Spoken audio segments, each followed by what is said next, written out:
Greetings. My name is Sandra Collins, Chair of the Fair Housing Hearing Board in Raleigh.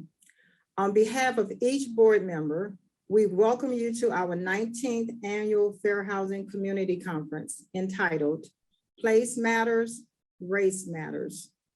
The Fair Housing Act was designed to protect people from discrimination when they were renting, buying, or securing financing.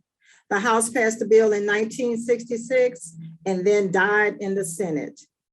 Lyndon B. Johnson pushed again the following year, but the bill languished in committee. Conservatives in the House and Senate feared the law would open the way for Black people to move into white neighborhoods. But after the assassination of Dr. Martin Luther King Jr., Johnson implored Congress to guarantee a basic American right, the right of a man to secure a home for his family, regardless of the color of his skin. Johnson invoked King's death, writing, "Last night, America was shocked by a senseless act of violence. A man who devoted his life to the nonviolent achievement of rights that most Americans take for granted, and was killed by an assassin's bullet." Johnson urged Congress to respond immediately. He wanted the bill passed before King's funeral. On April 10, 1968, the day after King's funeral, the House voted to pass the Civil Rights Act of 1968, better known as the Fair Housing Act, prohibited discrimination in housing based on race, color, religion, national origin by landlords, real estate companies, cities, insurance, lending institutions, including banks. It prohibited discrimination in advertising, zoning, construction, and outlawed the practice of redlining and racial discrimination through restrictive covenants and deeds. The Fair Housing Hearing Board of Raleigh works to improve public awareness of the city's Fair Housing Ordinance and the 1968 Fair Housing Act, which prohibits discrimination in housing opportunities on the basis of race, color, religion, family status, disability, national origin, or sex. The board's education and outreach efforts include our annual Fair Housing Conference, community education and conversations, collaboration and partnerships with nonprofits and civic organizations that allow us opportunities to advocate for those in need of representation. Today, we hope you gain a deeper understanding of the extreme importance of the 1968 Federal Fair Housing Act and the city's Fair Housing Ordinance. We hope you leave this conference encouraged to serve and enhance the lives of individuals and families in our communities, and to advocate and take action on behalf of those that are being discriminated against. The Fair Housing Hearing Board would like to thank our participants, learners, Fair Housing Project, Legal Aid of North Carolina for helping us achieve a significant milestone. As I quote Desmond Tutu, "Every situation of justice is an occasion where someone is being humiliated and they want to restore their dignity." I would now like to introduce you to Jack Hosman, Director, Fair Housing Project, Legal Aid of North Carolina, and thank you. Thank you, Sandra. And on behalf of the Fair Housing Project of Legal Aid of North Carolina, I want to welcome everyone to this year's Fair Housing Conference, co-hosted by the Raleigh Fair Housing Hearing Board and the Fair Housing Project of Legal Aid of North Carolina. This month, we're celebrating the 54th anniversary of the enactment of the Fair Housing Act. This year's conference includes two excellent panels: Discrimination in Home Sales and Where You Live Matters, Fair Housing and the Effects of Segregation. We are also very honored to have as our keynote speaker today, Principal Deputy Assistant Secretary for Fair Housing and Equal Opportunity, Demetria McCain. And now, Mr. Tolu Adewale, one of the members of the Raleigh Fair Housing Hearing Board, will introduce the first panelists. Tolu?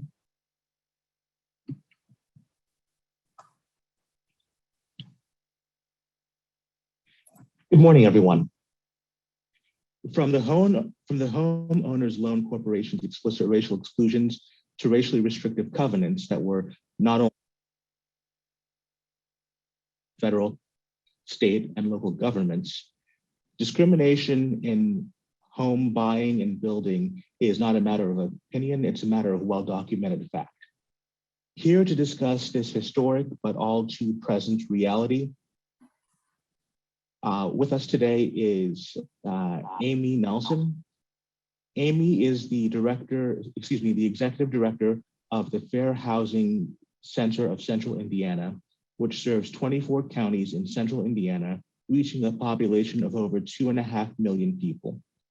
The mission of the FHCCI is to ensure equal housing opportunities by eliminating housing discrimination through its advocacy, education, inclusive communities, and public policy programs.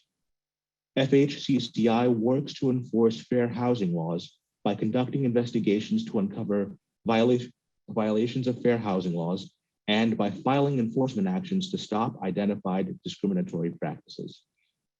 And the FHCCI offers a diverse array of education programs to build knowledge of fair housing laws, and it works to strengthen fair housing policies at the local, state, and federal levels. Amy believes that all people deserve safe, affordable, accessible housing that is free from discrimination. She's managed nonprofit fair housing organizations and programs since 1997, working previously at the Fair Housing of the Dakotas and Housing Opportunities Made Equal of Virginia. She currently serves on the board of directors of the Central Indiana Realtist Association, the Indiana Coalition for Human Services, and Prosperity Indiana. And our second panelist is Alexandra Ford, who serves as the executive director for the North Carolina Budget and Tax Center. She leads the organization's work to ensure every person can reach their full potential and achieve well-being through the support of trustworthy, anti-racist institutions and systems that we all participate in building. So first, Amy, if you will take it away. Thank you. Thank you so much. And I'm so excited to be here today to open up the conference with this first panel, but also to talk about appraisals, which is such an interesting topic that fortunately in most recent years has gotten some attention that it has needed for far too long. So everybody should be able to see my slides that are up on the screen at this point. Here is my contact information, just in case anybody would have some questions that they would think of later, and I will happily also drop this into the chat or make these slides available, whichever is easiest for our conference sponsors here today. I always need to preface all my trainings by saying that I am not an attorney. Nothing I say today is legal advice. As mentioned in my bio, I have been doing fair housing work since 1997. I have lots of opinions on things, but they are not legal opinions. But happy to have this discussion, which from our viewpoint is for educational purposes only.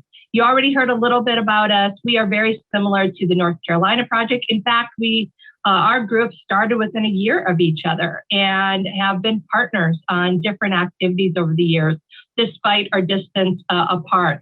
And that is the work of so many fair housing centers all across our country who are trying to do this work like your North Carolina group is doing at the local level.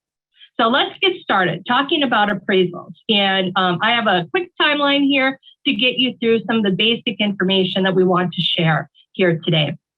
First of all, I'd like to just start and just reference the U.S. homeownership rate and where we are as a nation. And we just have a staggering difference in homeownership rates between whites and other people of color, particularly when it comes to Blacks or African Americans.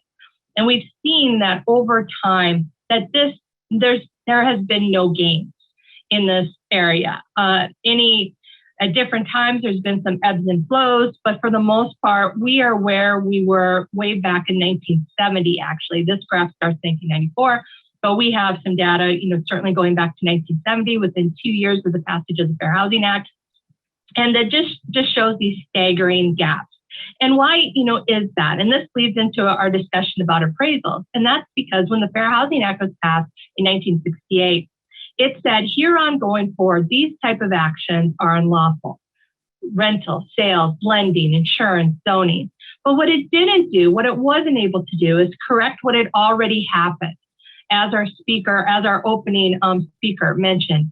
And that is redlining, racial covenant, blockbusting, neighborhood intimidation, all those different forces that have led to our segregated neighborhoods. And in those segregated neighborhoods, very often neighborhoods that have lacked significant investment for long periods of time. And those neighborhoods that have lacked that significant investment very often are poor neighborhoods or neighborhoods of color. And those neighborhoods of color, when it comes to housing values, have been devalued for generation upon generation. And so this is a problem that the Fair Housing Act was not able to fix. It can fix discrimination, but it can't fix how we got to where we were today. And I'll talk, dig into that a little bit later in the Q&A if some questions come up regarding this.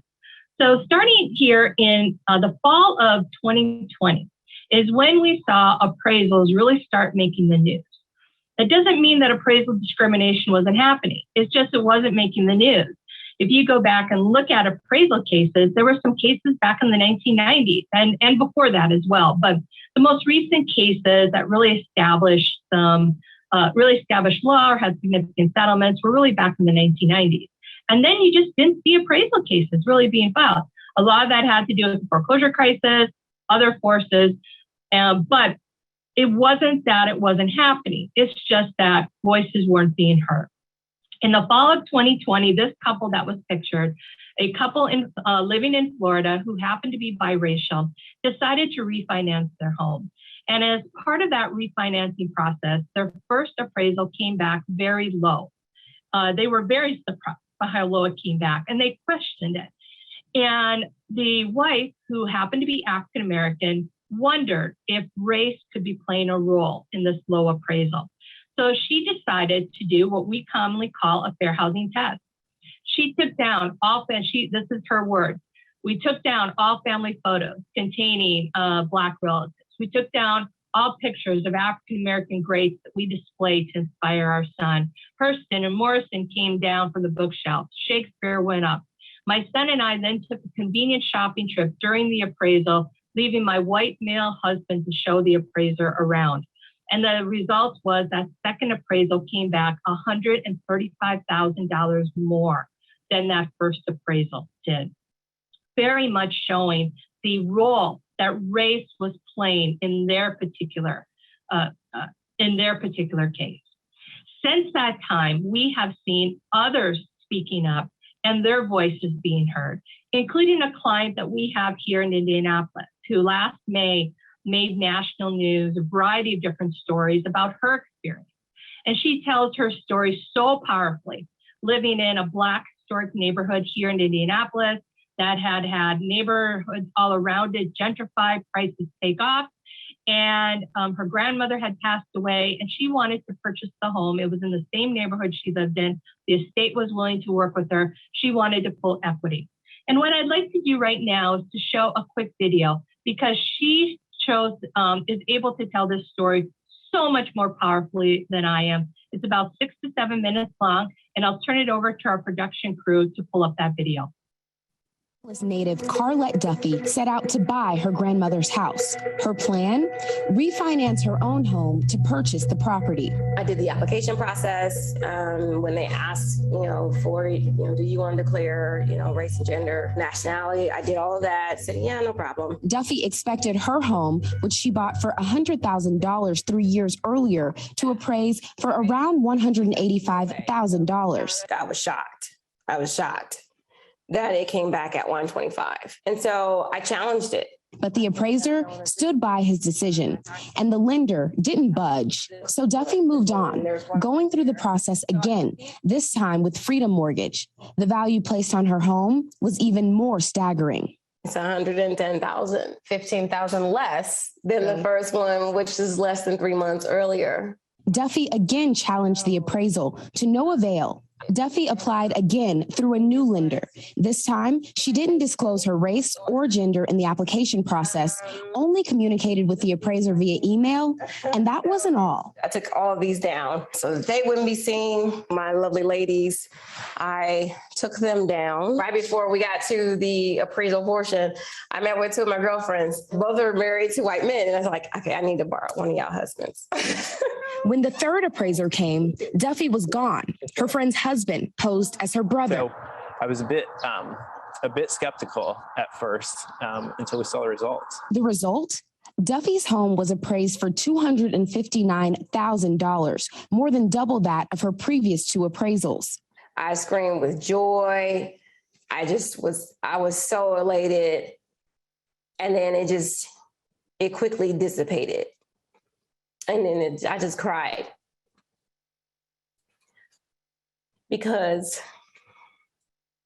this is an actual, there it is. And that I'm the thing that's devaluing my house. The real problem is how we devalue people. Andre Perry, a senior fellow at Brookings, studies devaluation in Black neighborhoods. Data shows Duffy's experience is not isolated. It's almost as if when people see a Black neighborhood, they see twice as much crime than there actually is.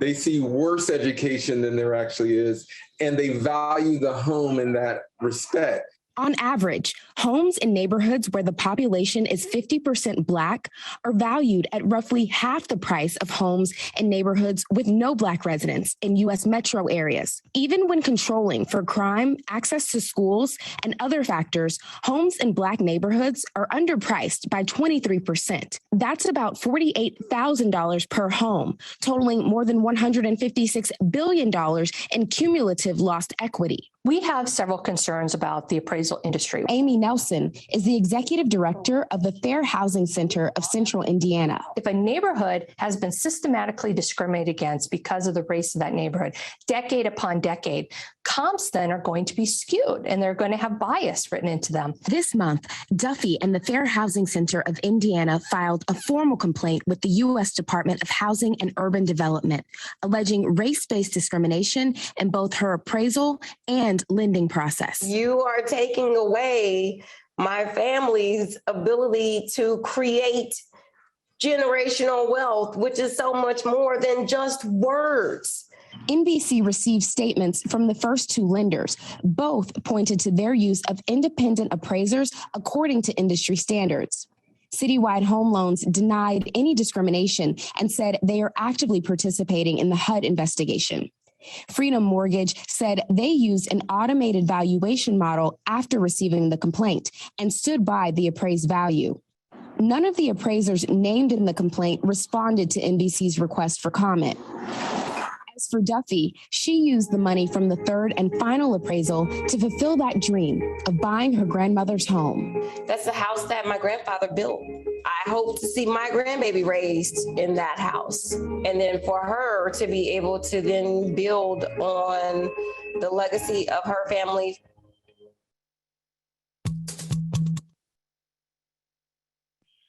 So that video really highlighted our client's story, and it showed the differences in her experiences. And in case the video wasn't clear, this was a time period from the last week of March until the first week of November in 2020, where she had these three appraisals done, 125, 110, and then 259, only after she so-called whitewashed her home. And what I find is always so powerful about that video, and there's a number of other videos that you can also hear her talking about her experience, was the elation that she felt when that 259 came in, because she was going to be able to purchase grandma's house and keep it in the family. This house that had been built by her grandfather under a sweat equity program that was available to Blacks who were shut out of the home buying process in the 1940s and 1950s. But then it sunk in that what was devaluing her home was her. And other individuals have felt that their voices are also being heard as well. There was this case that settled in Illinois, in our Chicago HUD region, where this was in March of 2021 that this settled. It was filed in the fall of 2020. And here you had something similar that happened. An African-American female filed the complaint. She felt she had received a low appraiser. The manager had refused to recertify errors or order a new appraiser, stating that that would be gaming the process by doing that.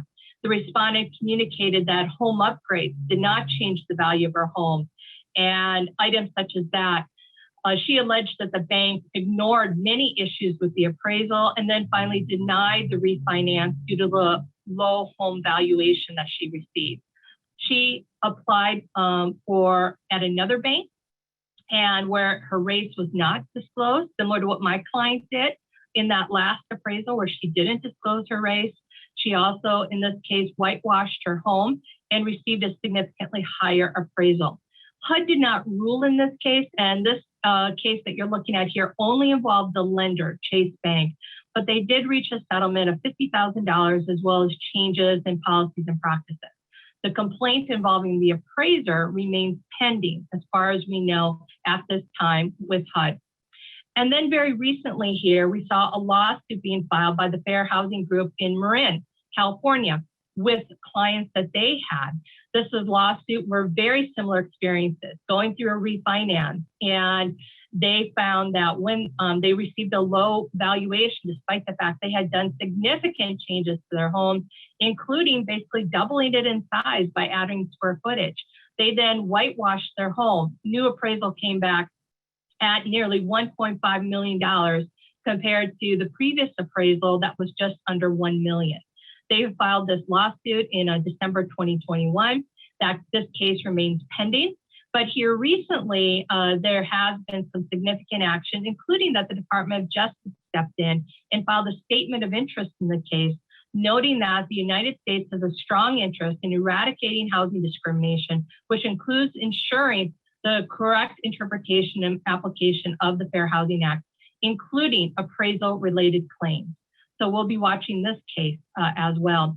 There's a Cincinnati couple that has, it's my understanding, has also filed a HUD complaint where they were trying to sell their home and received a low appraisal and felt, again, race playing a role. Other stories popping up across the country. So why is it? Why are we seeing this? And what I want to do is to share, in my final time that I have here today, share some information about the appraisal industry itself, as well as some recent reports. So starting first with demographics. If you are not aware, the appraisal industry itself is one of the least diverse industries in the country. A U.S. Bureau of Labor Statistics study found that it was 13th lowest for diversity of the 600 occupations that they had analyzed. 13th lowest for diversity. The appraisal industry is overwhelmingly white and it's overwhelmingly male. It is 70% male, 30% female. It is only 2.3% Black, only 6% Hispanic or Latino, and only 2.3% Asian. And this is because of how the appraisal industry is set up as to how you become an appraiser. There's an apprenticeship program that really requires you to know somebody who's already doing this work. The result is that this is a business that tends to be handed down within families or who you know in order to be able to get into it. And we're seeing this result in studies as well.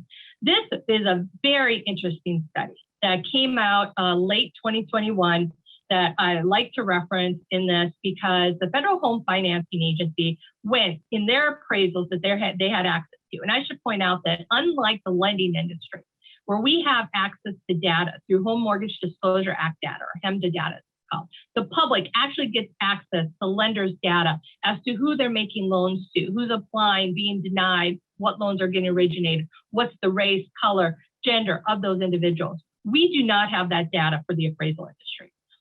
But some of our public agencies or regulatory agencies do have access to it because on the mortgages that they back. Federal Home Financing Agency is one of them. They decided to just do a keyword search of their appraisals for key red flags, racial terms being used that should not at all be in appraisal.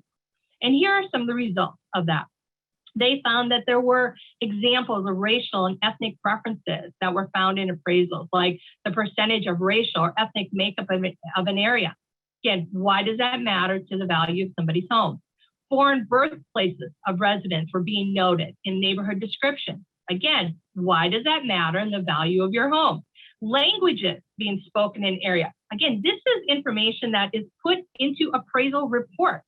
For instance, in this one, the most common language spoken is English. Other important languages spoken here are Italian and Spanish.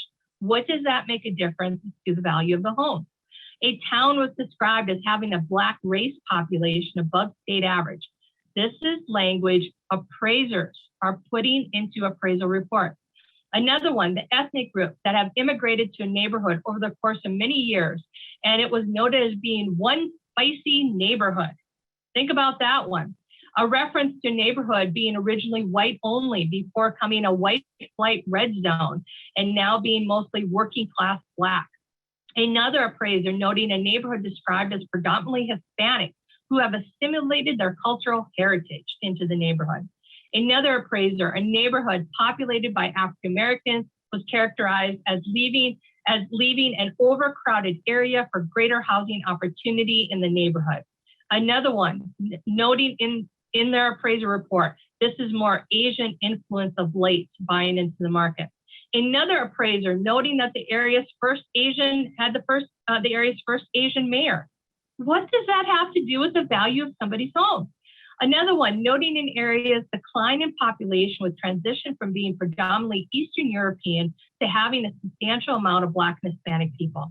Another one, an area that was originally founded as whites-only city or sundown town, but it become fairly diverse with a diverse school system. Finally, another one that they referenced, an area that was not especially diverse ethnically with a high percentage of white people. What does this have to the value of somebody's home? But what this report and another report I'm going to talk about showed how widespread this problem was when it came to appraisers. And it's something to point out, most Americans, the way that you are going to generate wealth, that you can pass down to kids or grandkids, or that you can access in times of need, access to that equity, is through home ownership. Most of us are not going to have big investments on Wall Street or things like that. It is going to be our home through the American dream of home ownership where we build our wealth. And what ends up happening currently is that the value of our greatest asset comes down to one single person's opinion. And it could have been one of these appraisers that were referenced here today.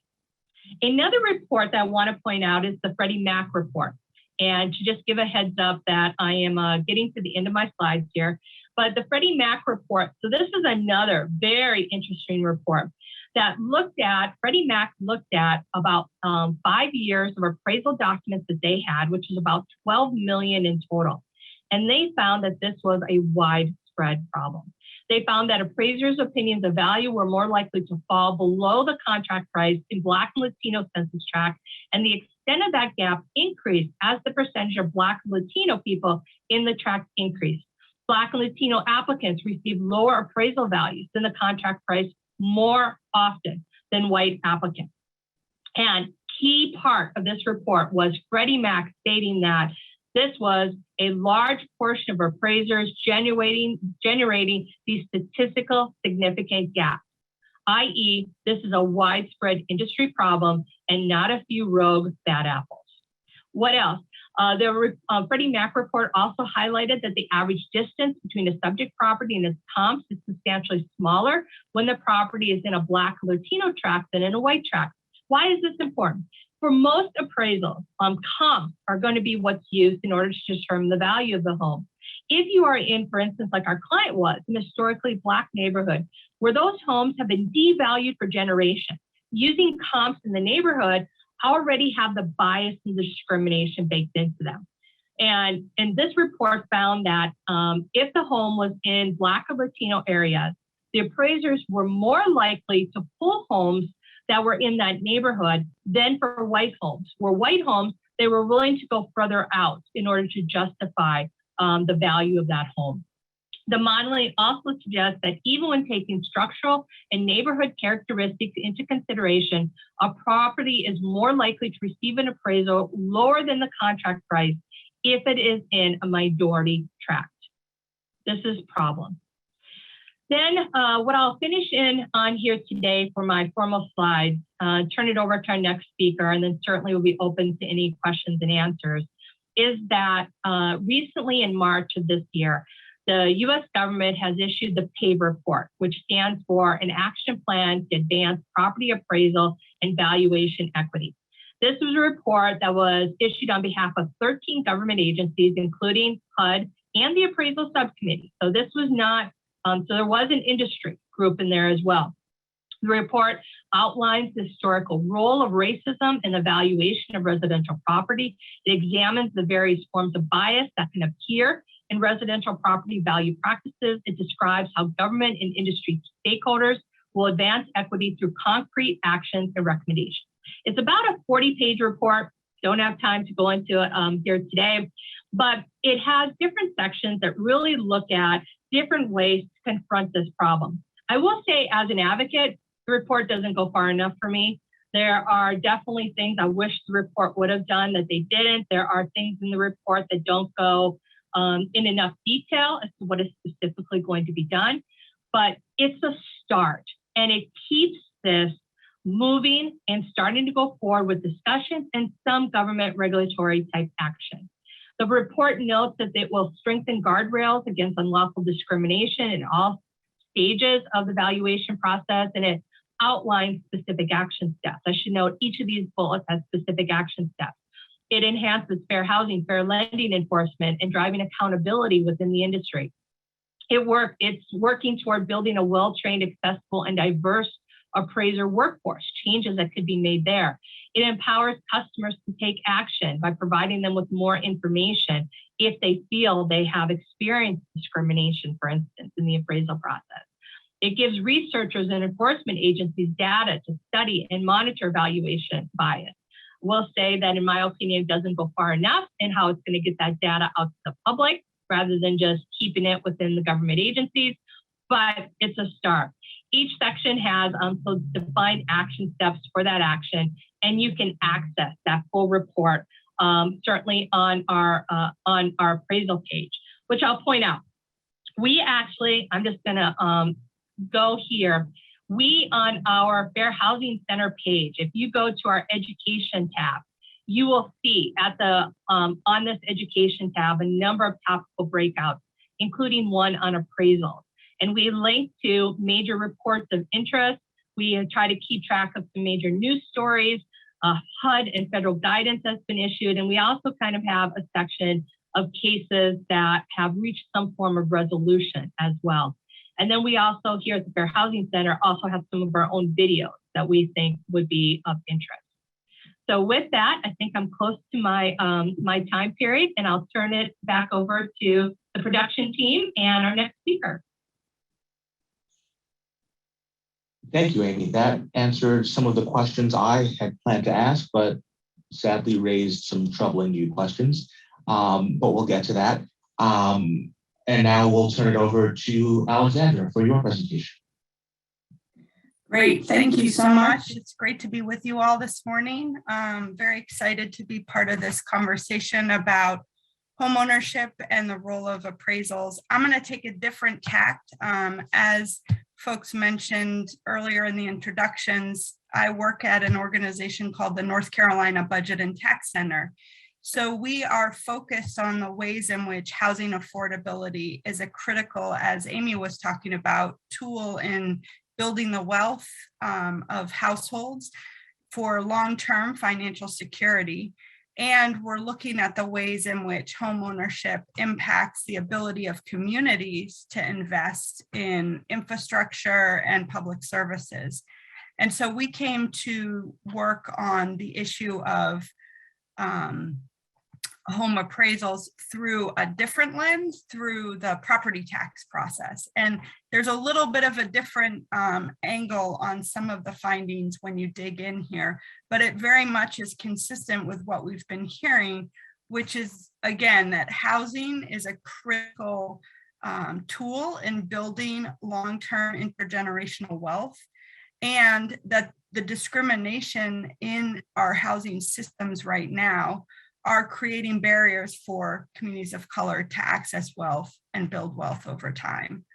Housing costs, generally speaking, are considered broken down into three major components: mortgage payments, property taxes, and utility payments. And as I mentioned, I'm going to focus a good amount of my presentation on property taxes. But first, I want to talk about what's happening in North Carolina. We have a real challenge in North Carolina around housing affordability.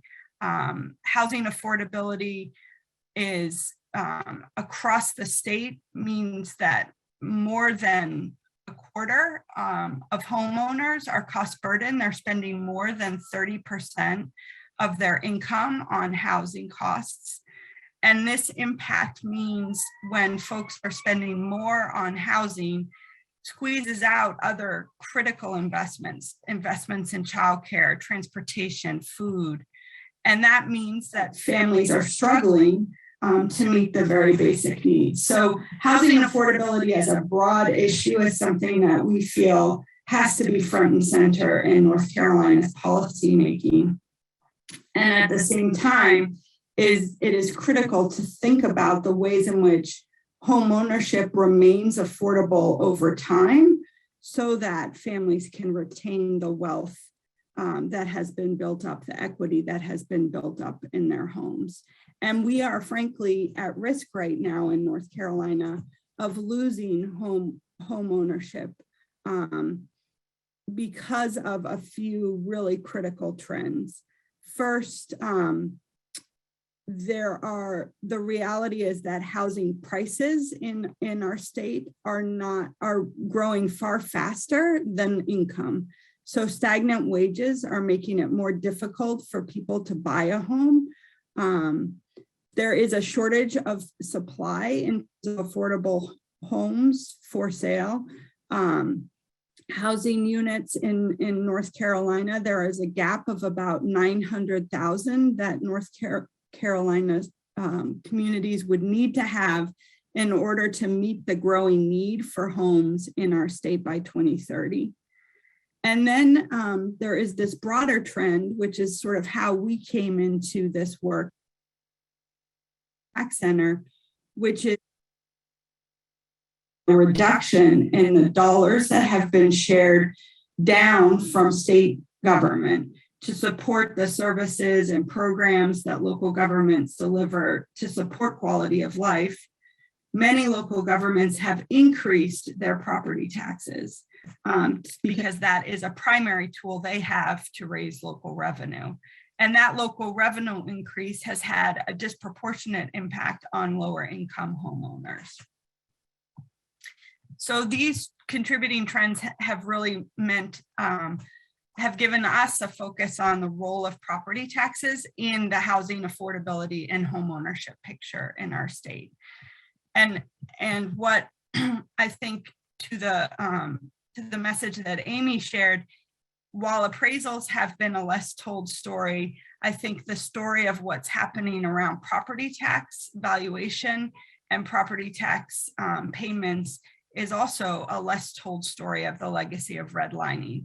A recent research study that came out in 2021 by researchers from the University of California, Berkeley, and Indiana University dug in for one of the first times into the research around the appraisals of homes that was happening by local governments and compared that data to the sale prices of those same homes and provided a picture of the way in which higher property taxes, higher valuations were resulting in higher property tax payments relative to what the sale price was for those homes.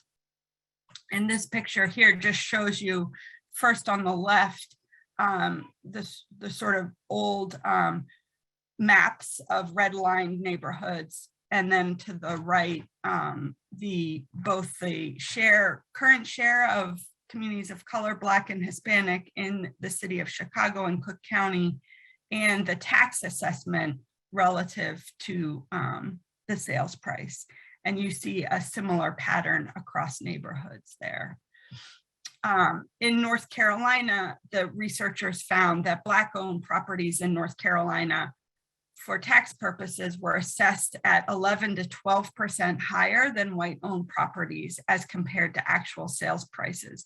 This puts North Carolina in the top third for across the nation, really showing that there is something happening in North Carolina communities that we need to look at. This is just one concrete example to give you, and the School of Government has begun to dig into this issue, and they're a good resource for some writing, and I think we'll begin to put more information out there about what's happening in North Carolina. But the example here is just a home valued at $200,000 in two different Durham neighborhoods, one majority Black, one majority white, would see a difference. The homeowner who is Black in the Black neighborhood, predominantly Black neighborhood, would pay $270 more per year in property taxes than the homeowner who is white. So you see an increased cost to homeownership for communities of color in North Carolina.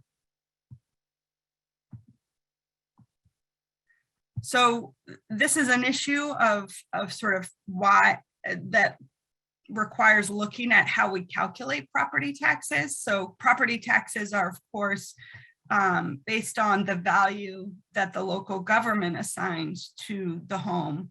And then there is both a county and a city rate that gets applied.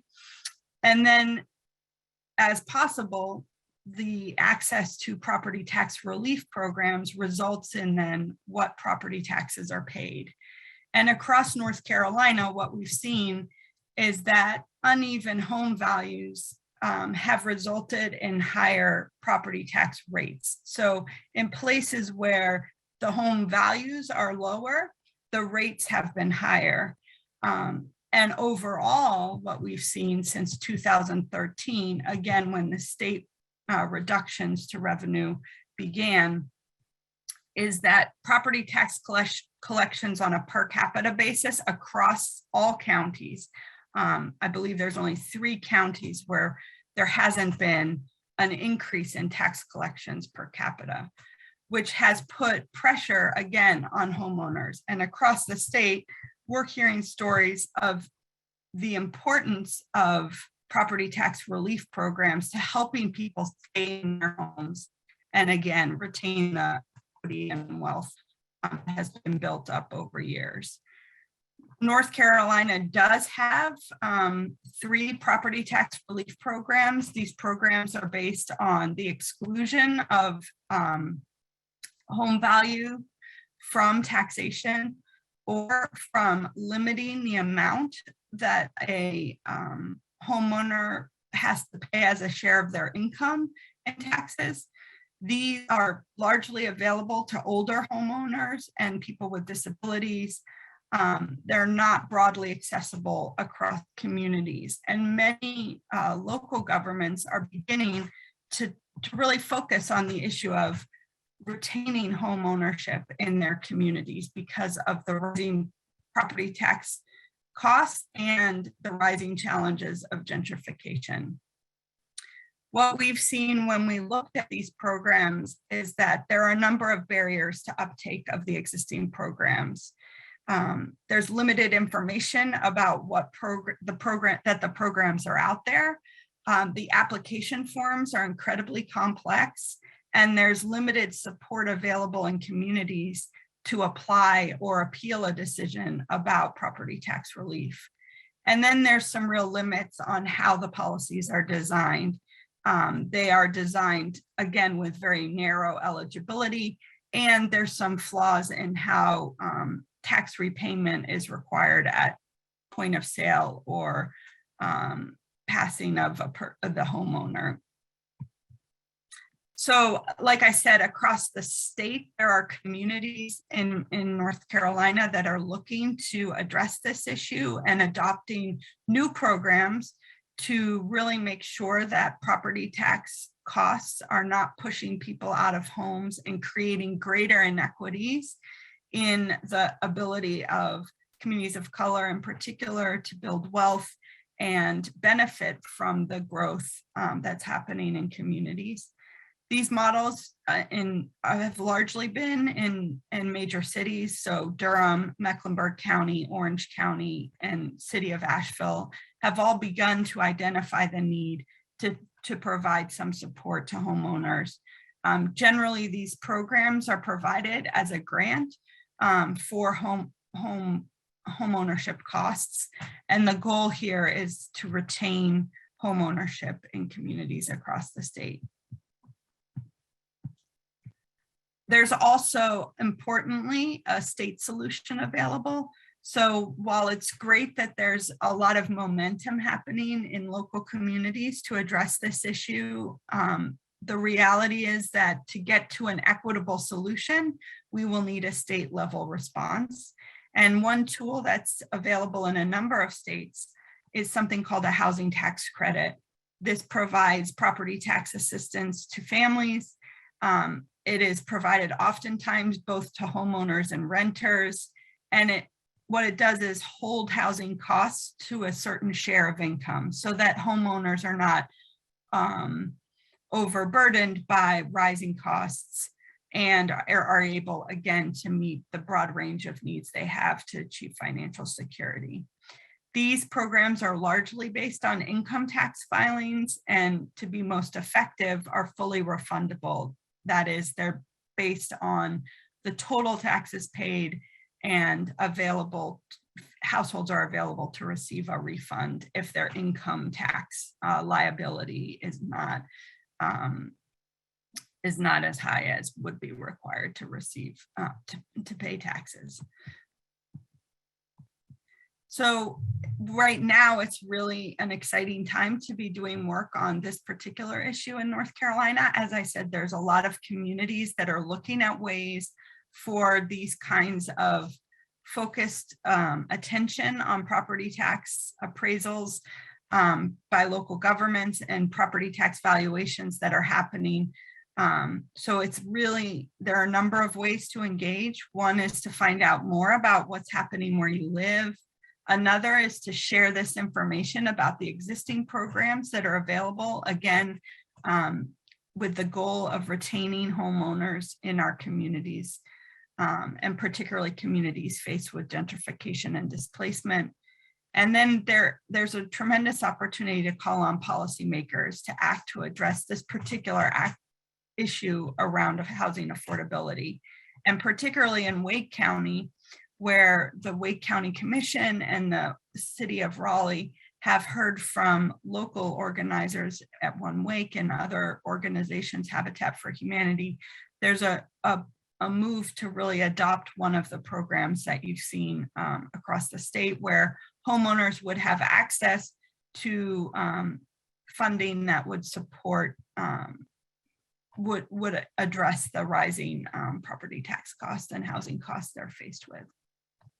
So I'm happy to take any questions during the Q&A, but I really just wanted to emphasize, as Amy mentioned, figuring out how to make sure that our policies and our systems are truly anti-racist will require a focus on a number of really complex systems and industries that all can come together to make sure that every household in our state has access to home ownership and the wealth generating potential that can build over time well-being and opportunity in our communities. So thank you very much for having me.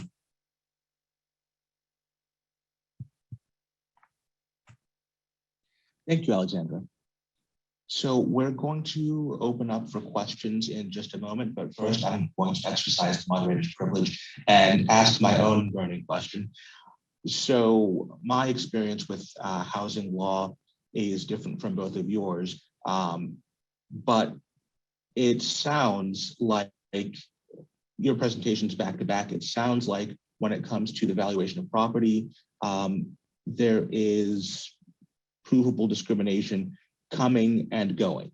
There is discrimination in the appraisal value, leading banks to lend less money for purchase or refinancing, but there's also there are also differences in property value, property tax values that are taxed higher than the appraisal value. So home buyers of color get less help from the banks while paying relatively more in taxes.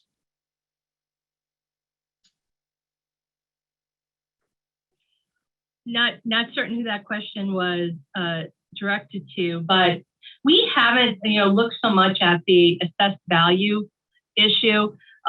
There have been a couple places that have started to look at it. I want to say that St. Louis or Kansas City had done something, and Cleveland might have been another one that has kind of dug in and issued some reports about that. We haven't done that, here in my particular community. So that may or may not be the case when it comes to those assessed values and the property tax payment.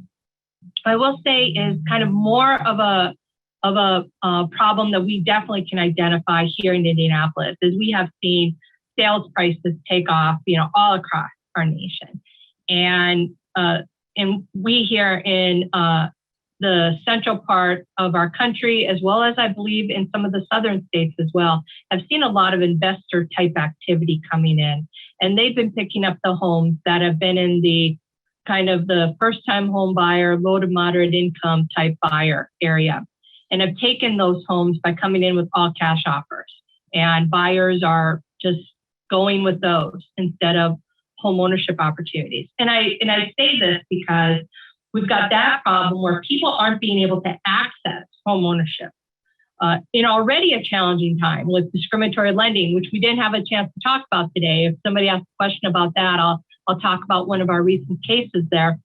Even if somebody is able to get to a lender's office and put a bid in on a house, they might be competing with 40 other offers, including all cash offers. And especially if they're coming in with FHA right now, they're just being shut out of that market.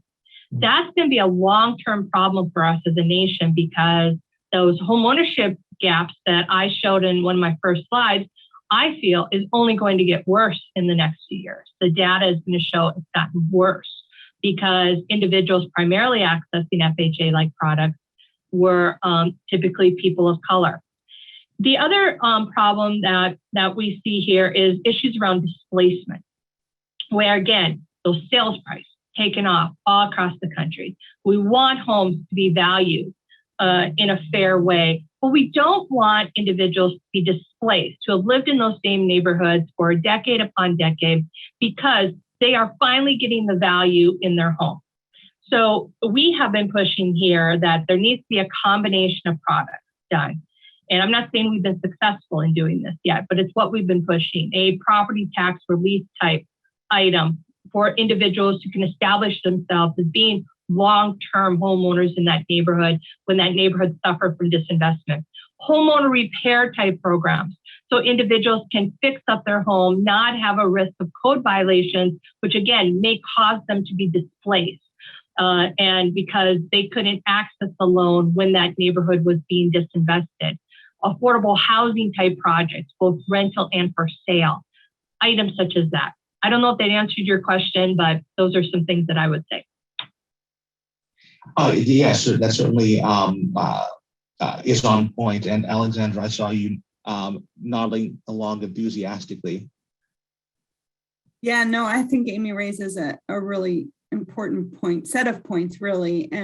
And I think in North Carolina, certainly the issues that we face are going to have to be solved by multiple programs, really focused on access to home ownership and, as Amy talked about, retention of home ownership, particularly for communities where long-term home ownership for communities of color is at risk with displacement and growth that's happening across our state. So it's well said.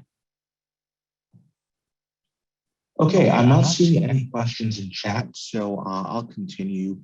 I do want to follow up about the discriminatory lending issues that you mentioned, Amy. But first, I wanted to ask, so if you ignore the morality and the law of it, and just take a purely mercenary approach, you might see why a bank might want to lend less for whatever reason.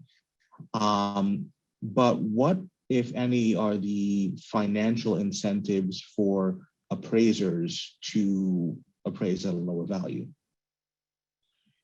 Well, I always have a challenging time of trying to speak for or provide defenses for the industry, particularly when I have active fair housing complaints in there. I don't have justification for it, except to say that there may just be bias. We have, certainly as part of some of our investigations, gone and looked at appraisers' social media pages that are accessible to the public. And we've seen on there where posts on some of appraisers, not all, but on some of them that have certainly come onto our radar, where there might be post after post bashing groups like Black Lives Matter and other civil rights efforts. How could then somebody who's African-American or living in a Black neighborhood feel confident that that appraiser isn't going to let their personal bias come into that transaction? And that's a problem.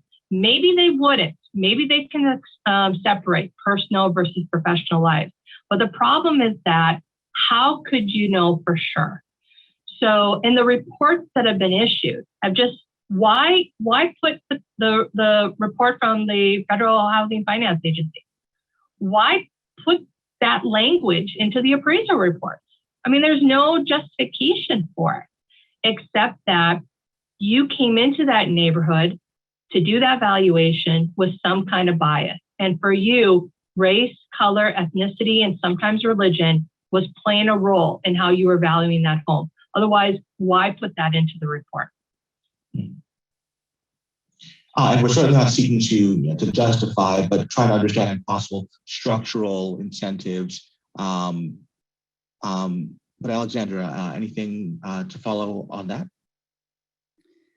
I think in the property tax context, what we're seeing, and I think it's important to note that the systemic nature of this and the roots in redlining, again, many of the neighborhoods that are being assessed for property tax purposes as having very accelerated growth are communities that have historically experienced underinvestment. And I think, systemically, when local governments are going in, they're certainly looking at the ways in which those communities are likely to be poised for greater growth over time because of the pressures, again, in community and some of the trends that Amy referenced around investor buying and other things that are happening in the marketplace. So I would just say, I think, on the property tax valuation side, there's more of a sense of the communities themselves, how they sit within the municipality or the county, historically having an impact on how they're valued for property tax purposes.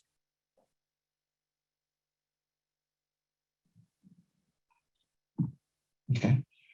On your question about discriminatory lending, so I know that the focus of this particular panel discussion today was on the appraisal piece, but our organization has been doing investigations of the role that lenders have been playing. Are they, in fact, reaching everybody that they should be reaching, particularly people of color, Black neighborhoods? We have a much higher Black population here in Indianapolis than our Hispanic or Asian population. So for us, this tends to be more of an issue involving Black and African Americans for the most part. And since we're good on time, I'm just going to share a couple slides so that people are able to kind of visualize what it is that we found in one of our most recent cases that we had, which was against Old National Bank. And we had filed this case back last fall. And I just want to show you, what we found here. So this is important as well, because lenders control the appraisers, Lenders also control, obviously, whether or not applications are responded to, whether or not they're even reaching people in the applications, and then of course, whether or not what's being originated and what's being denied. So, individuals trying to become a homeowner have to navigate so many different pieces of the process. They thought they just had to be able to access the mortgage loan. Now they've also got to deal with a potential appraisal discrimination, as part of it. The cases we've seen on appraisal discrimination have predominantly been individuals that through refinancing, where they might not have a real estate agent present. But that is not to say, just because we haven't heard about a lot of cases, that's not to say that it's not happening at the buying part as well. It's just very often they have an experienced real estate agent with them to point out, hey, something's not right here. Where in the refi process, they don't. But we also still see redlining occurring. So on your screen is an example from our recent case where this is City of Indianapolis or Marion County. On the left-hand side are the loans that were made by Old National Bank to white borrowers. And on the right-hand side is loans being made to Black borrowers. Indianapolis is a city, Marion County, of about 900,000 people, 30% of which are Black. Yet, in that, across the MSA, the Indianapolis metro area, Old National made about 2,200 mortgages. 91% of them have the race identified as part of them, and only 37 of those loans were to Black borrowers. In Marion County, City of Indianapolis, with a 30% Black population, 596 loans had the race identified. Only 23 were to Black borrowers. And in the year 2019, they made just 8 loans to Black borrowers. Then we also looked at bank branch closings, which is a national problem in our country, bank branch closings. We are seeing just bank branches close all over. A lot of this has to do with mergers, and when banks merge, they don't want to have as many branches in a particular neighborhood, and our neighborhoods of color are suffering for that. And we found in this case that Old National had closed many of its bank branches, particularly in neighborhoods of color as part of that. And then where their mortgage loan offices were primarily in the white areas, as well. We looked at their peers, and they were performing significantly under what their peers were doing, as not only receiving applications, which tells us whether or not lenders are actually getting into neighborhoods. And if you don't have bank branches, people don't know about you. If you're not advertising in those neighborhoods, people aren't going to know about you. They want to see you're invested in your neighborhood. And if you're not present, why would somebody submit an application to you? So are they actually penetrating all the neighborhoods they should be? And then you look at originations, which they were significantly under origination as well. I just wanted to bring that up, and I'll stop sharing. I just wanted to bring that up because I think this is a national problem. We need more fair housing centers working on these type of lending issues.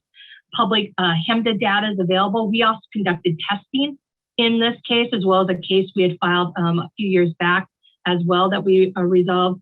And the testing showed that even when Black consumers got to Old National loan officer, they were treated differently. We did settle the Old National case in December, but I just think it's important that, we're talking a lot about appraisals, but I don't want to lose that as part of becoming a homeowner process.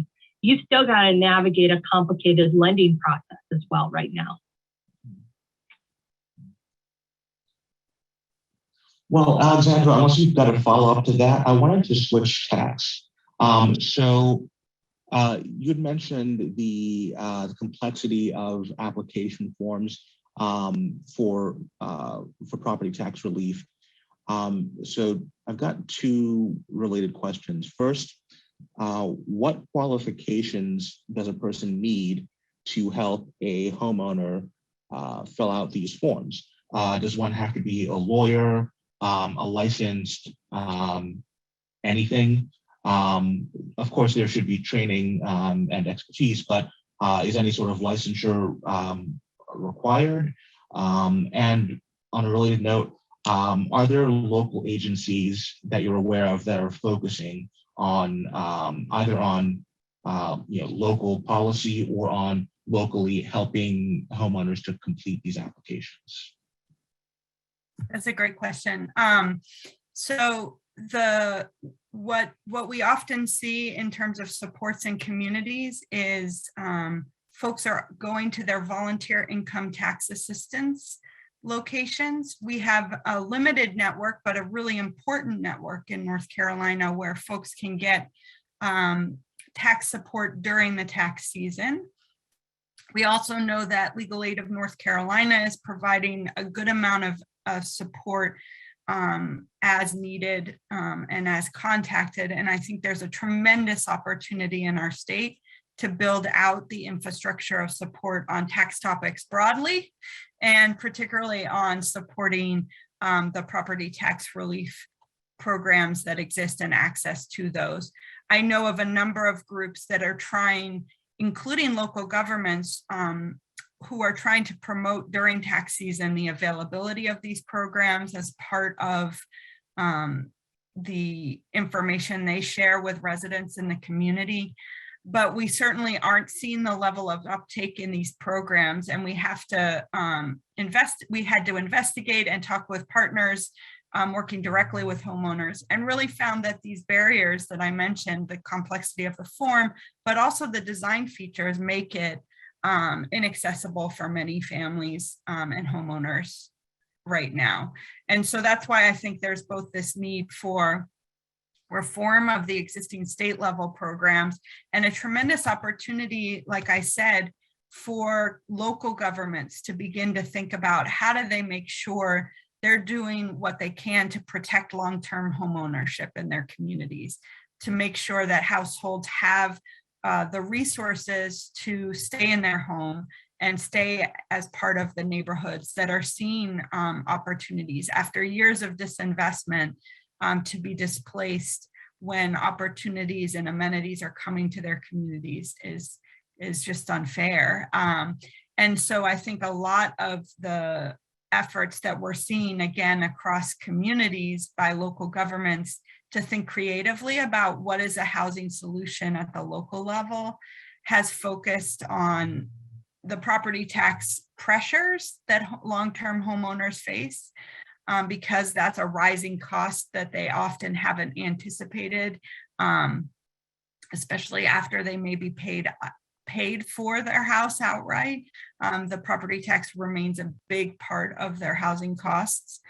And so these programs, like I said, in Durham, City of Asheville, Mecklenburg County, Wake County right now, and Raleigh have the opportunity to move that idea in this budget cycle.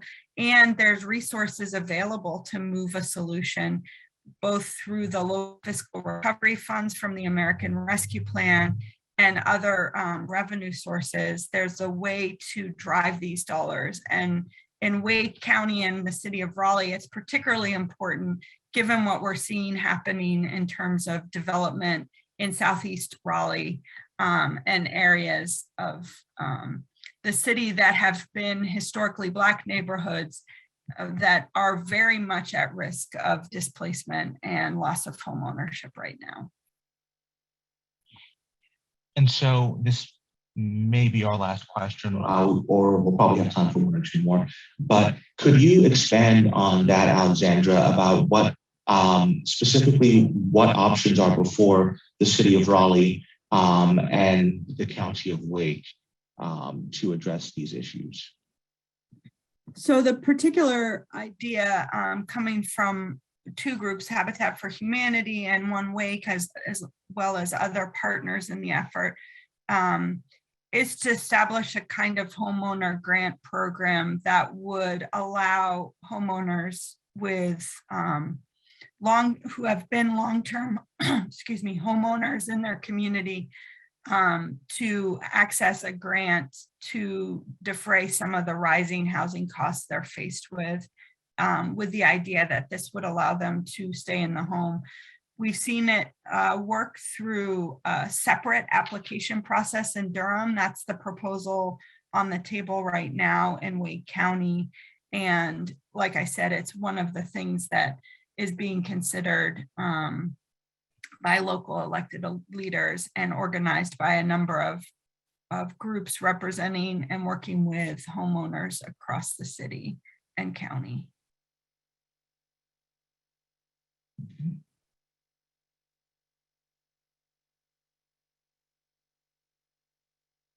So not seeing any further questions, I will turn it over to Amy and then Alexandra if there are any final thoughts, and then we will head into our break.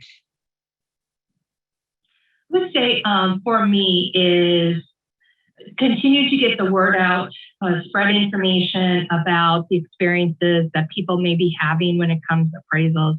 We need to continue to have people speaking up. We need to continue to keep attention on this particular topic.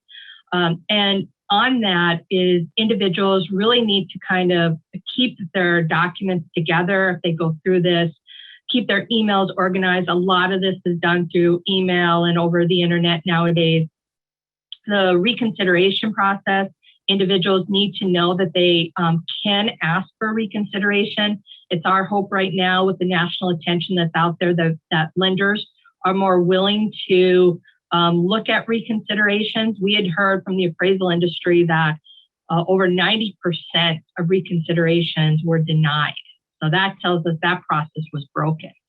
But with the attention that's been on appraisal discrimination here in the last couple of years, we know that lenders are doing additional, ordering new appraisals, particularly if this is an historic Black neighborhood. So make sure if you are in the real estate industry, make sure your clients are aware of this. If you yourself are going through a refinance or a sale or a purchase, spread this information around, know your rights, and then know where you can file complaints. You can not only contact, North Carolina Fair Housing Group and have, an investigation potentially conducted there. You can file a complaint, of course, with U.S. Department of Housing and Urban Development. But separately from the discrimination claims, you also have the right through the state licensing of appraisals to also file a complaint there. And that doesn't necessarily have to be include discrimination. It can be about anything you found questionable in the appraisal process as well. Okay. Thank you, Amy. Alexandra.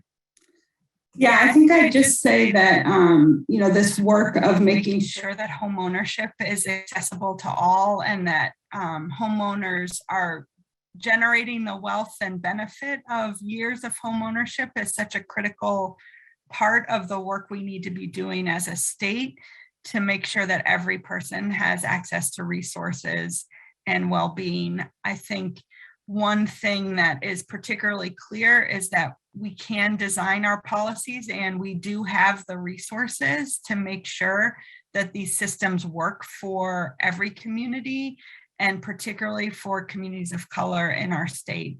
And right now, those investments are incredibly critical in making sure that housing is affordable. We've seen what has happened in our communities.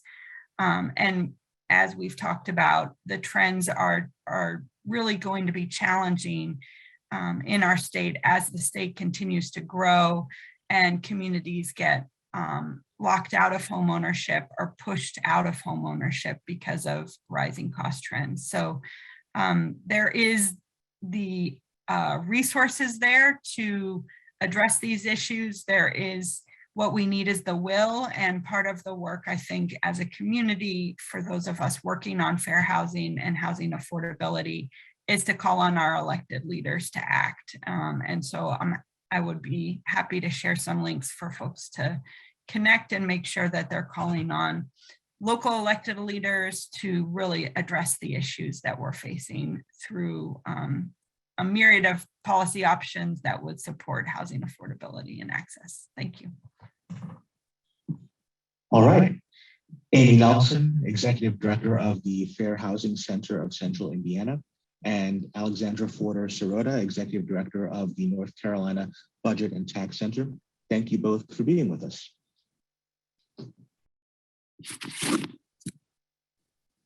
Realtors often say, location, location, location.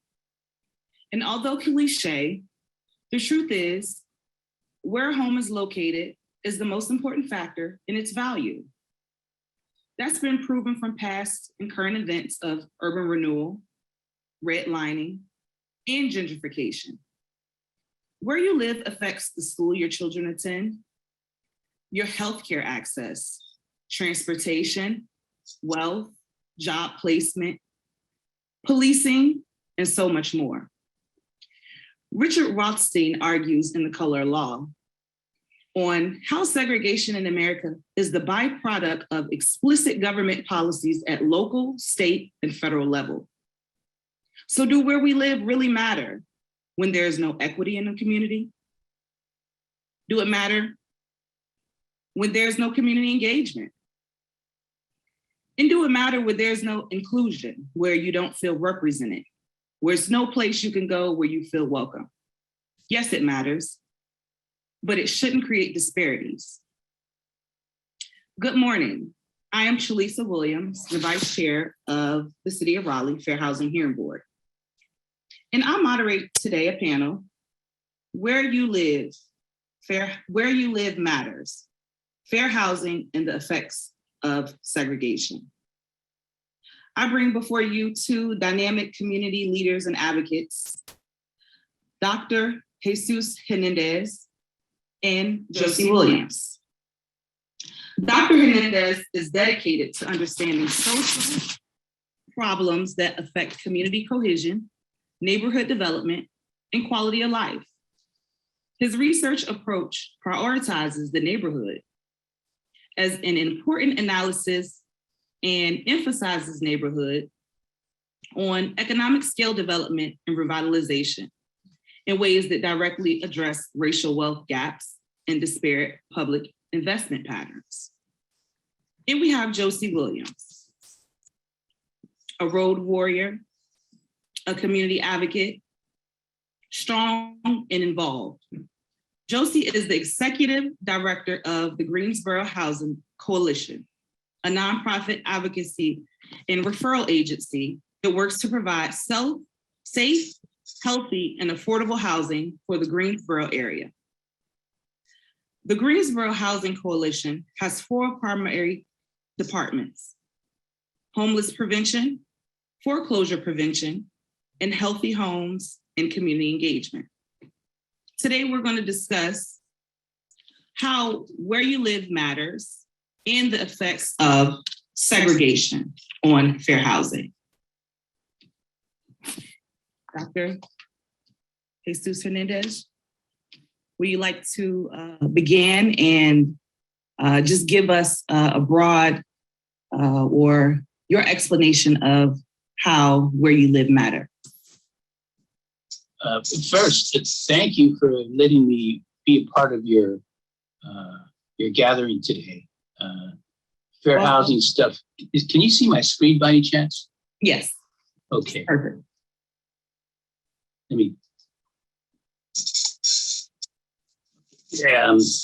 So my research over the last 20 years has dug into the fair housing issue. And what I want to do today is present a case study of Sacramento, California, where I mostly work. And I want to take you through this story of how this cumulative trauma affects what is happening to us today and how it's built off of housing discrimination. So we're going to walk through this history that's going to look very familiar to you, regardless of where you're at, of how housing discrimination has set the context for a broad range of effects that go beyond just housing, and how these effects how we can actually begin to intervene by going beyond the simple fair housing transaction, which is something that we've been battling with for decades. And even that, with fair housing practitioners having an abundance of workload just from normal transactions of housing discrimination. Now we need to add on a whole new context to understand how to move towards solutions for intervention. So I'm going to try to do all that in about 30 minutes as fast as I can. But we'll have plenty of time for questions and things like that. So with that in mind, we have these abundance of rules and regulations and civil rights laws and fair housing laws. It says we really live in a colorblind society where everybody's presumed equal, right? And with all of these public policies and markets that are presumed to be colorblind, we still have this disparate outcome in health, education, employment, housing, and everything we can think of. So on one hand, we see a government that claims to be conscious about race, but we really don't understand the difference in investment that helps our neighborhoods thrive. And this is what we're trying to get at today. And so why housing is so important and why where we live is the absolute importance is because housing is the gateway to what we call the social determinants of health. And those social determinants of health are all of these public benefits that are needed for a neighborhood to thrive. And all of these social determinants don't really go to a specific person. They go to a specific place. So opportunities for education, employment, health, wealth, and all of the infrastructure that connects them, streets, roads, broadband, energy, public policies, things of that sort, they guide who has access to these important social determinants. Because you see, each one of these social determinants dictates our ability in the long run to generate income, which allows us the opportunity to purchase a home or rent a home. So all of these social determinants basically dictate where we can live. And in turn, where we live is also dictated by all these determinants. It's kind of the interactive relationship between all of the functions of earning wealth and resources and where we live. So these social determinants are really located in a specific place that we want to activate. We want to make sure these neighborhoods thrive, which is like in the picture, you can see why we have a health center out there in the middle of nowhere so that this neighborhood can grow and they have health benefits. So like things like healthcare are essential to neighborhood well-being. Schools and hospitals and banks and roads, all of them are spatially oriented to support a specific place. So who gets to live where is extremely important to understand who can access opportunity as well as earn income.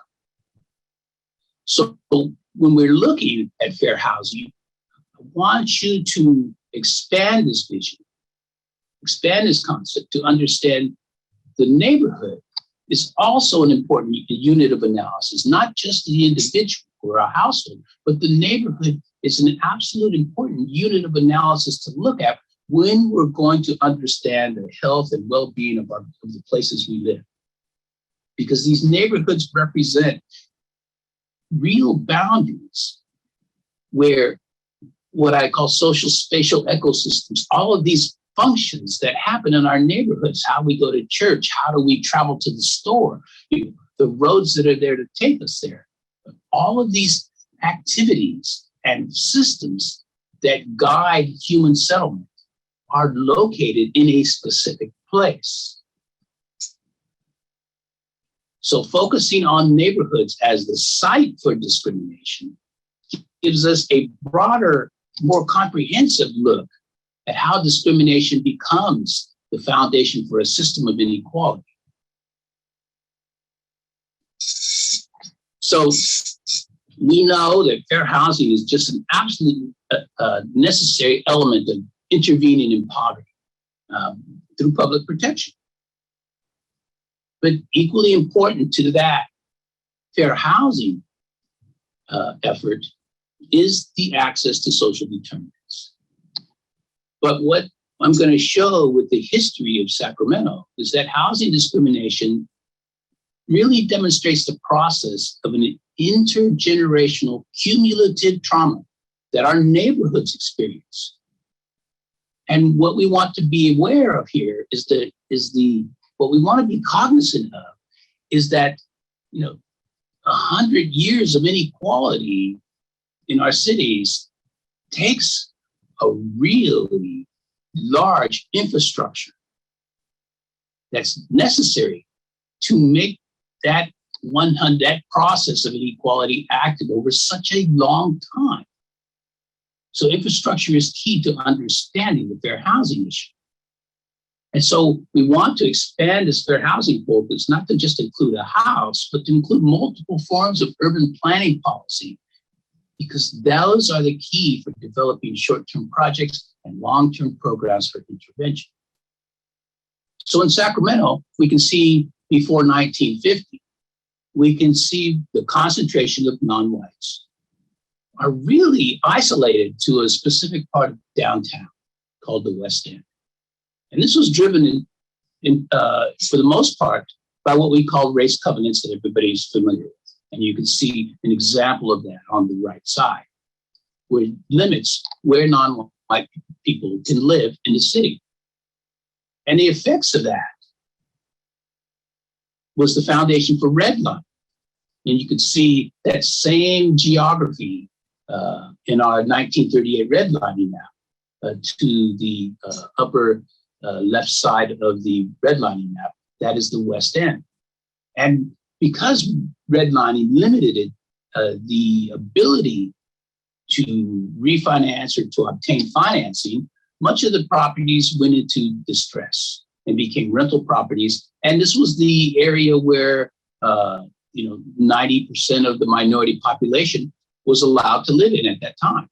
Of course, it became the target for redevelopment programs that everybody is familiar with. And this is where those redevelopment programs happened in Sacramento.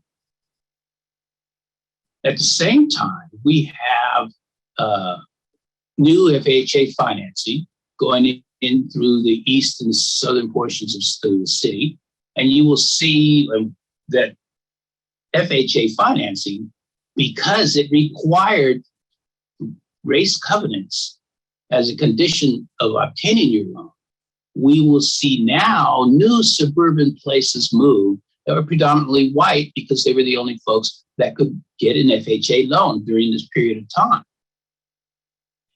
At the same time, now you start seeing freeways to make new transportation routes through the city to the new suburban FHA-sponsored areas.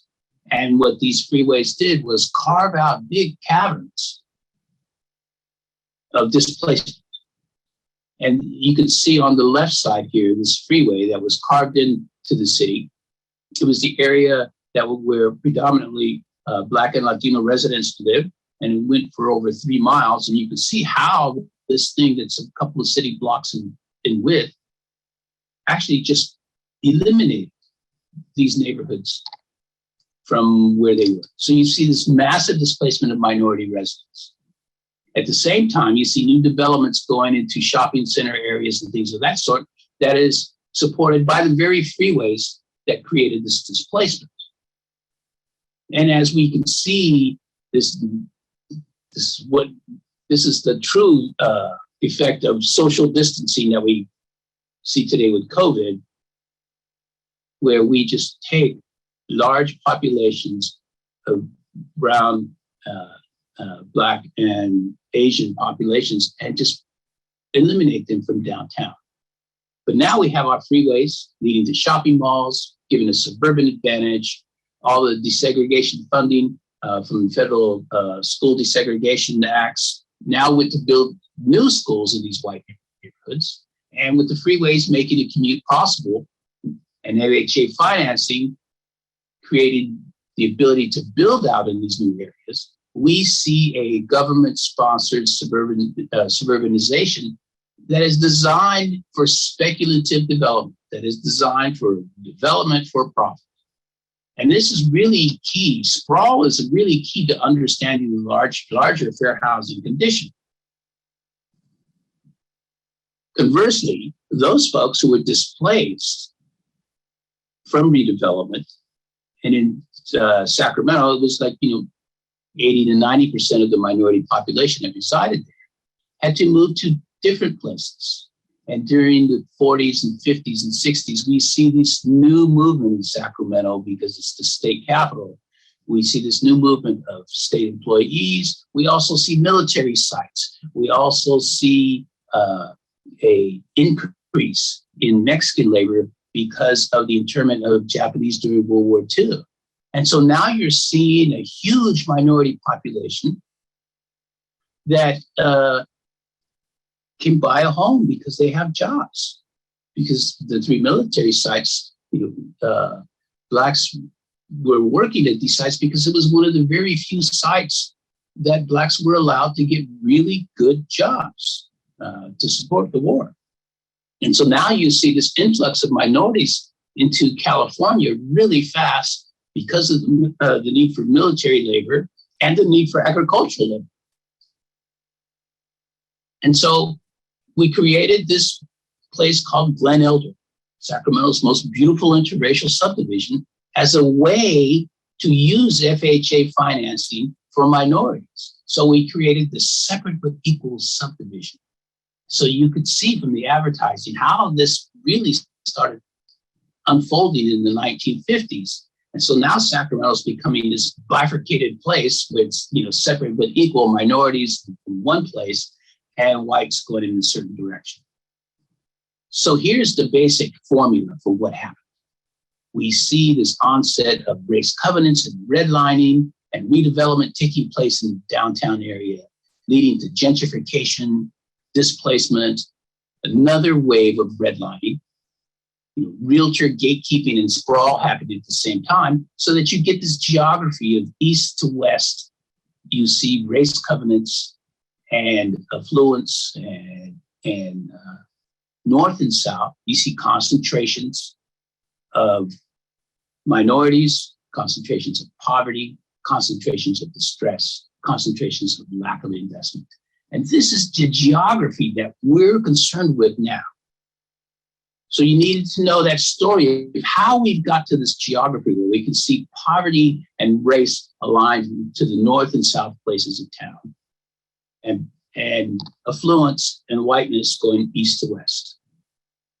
And so this is going to be the baseline we're going to use to measure every social problem in the city. And we're going to take these social determinants, and we're now going to use those social determinants against this geography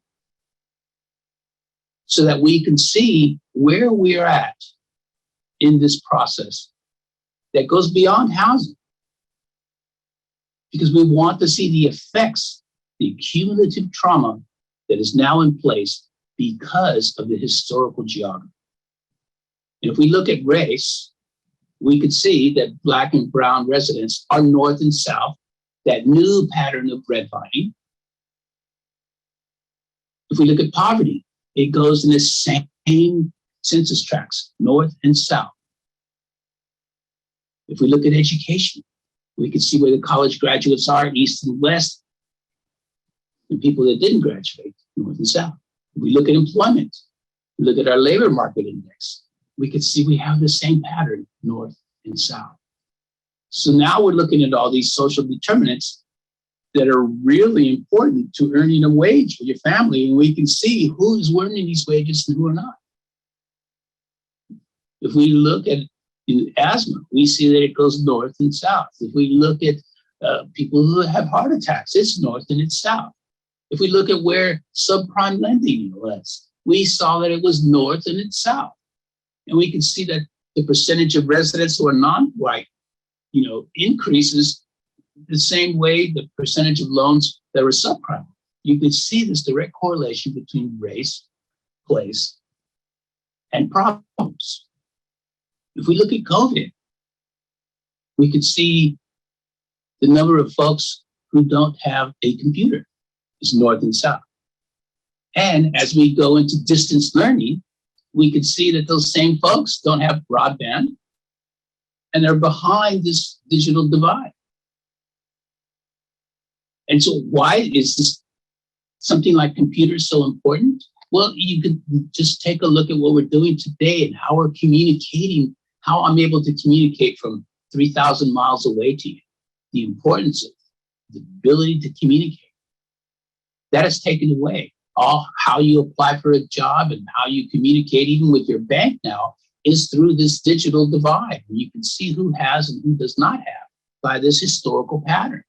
If we look at COVID, on the left side, we can see patterns where all of the conditions and characteristics of COVID are in that north-south area before COVID even hit. And then we can see when it really hit, we can see exactly where it happens.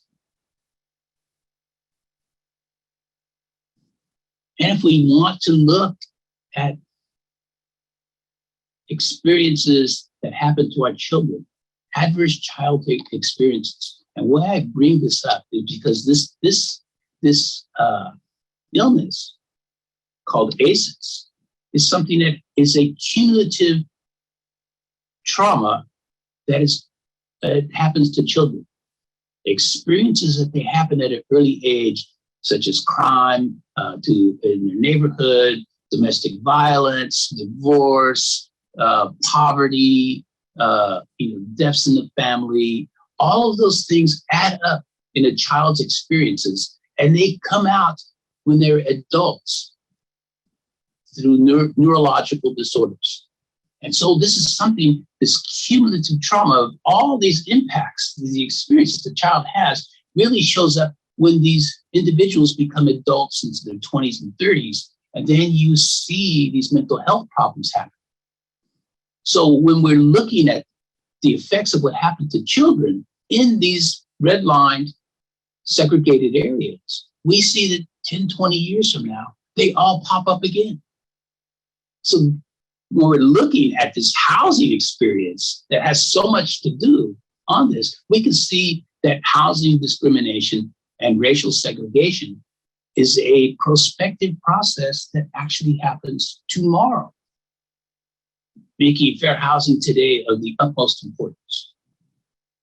You can see where the children in poverty are living, north and south, children with unemployed parents, north and south, so that you can see that all of these patterns of trauma have, a long-term history. So what we have here is these multiple calamities that are all, we see our current conditions of housing shortages, healthcare problems, no access to healthcare or education, climate change issues that starts affecting these redline places before other places, how economic productivity is lost, problems with employment and COVID-19. They're all the result of these interdependent outcomes, these racial spatial antagonisms that directly lead to disparate impact in all of the social determinants. So we see these intergenerational patterns of concentration in poverty, in race, and location. Okay, so that history there is something that all of our big cities in the United States experience. In one way, shape, or fashion, it's almost the exact same story. And so how do we recover from this? And how do we begin to intervene? The first thing is to understand the context. And this is why this fair housing history was so important to get to you, because you have to understand that context of racial and spatial and economic inequality, that 100 years of disparate impact. Okay? And we have to understand that all of those experiences impact what we call population health, the health of a particular group. And it also impacts what most folks don't consider today as a fair housing problem, is these environmental hazards that are popping up through climate change. So in California, we have an abundance of climate change laws that are going into place. The problem is nobody knows how to do that. Although they impact housing and things of that sort, there's no real clear plans on how to do that. And what we want to do today is to spell out some rough guidelines for everyone to look at as they enter this new time of climate change and poverty intervention. So when we look at a neighborhood, that's my focus today is the neighborhood. How do we build those metrics for accountability to understand who gets what? And is it really the right solution for what a neighborhood needs?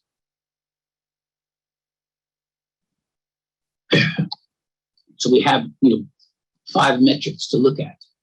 That when any project comes down the pike, be it affordable housing, be it redevelopment projects, and our neighborhoods need to see what is going on in their place of where they live. So we want to use these 5 metrics here to develop a method of protection for our neighborhoods, and as a way to plan for the future. So when we're looking at something called reliability, even if we look at like a new bus line or a new light rail system, we want to know is, these social determinants that we're going to use these 5 metrics on, can I depend on?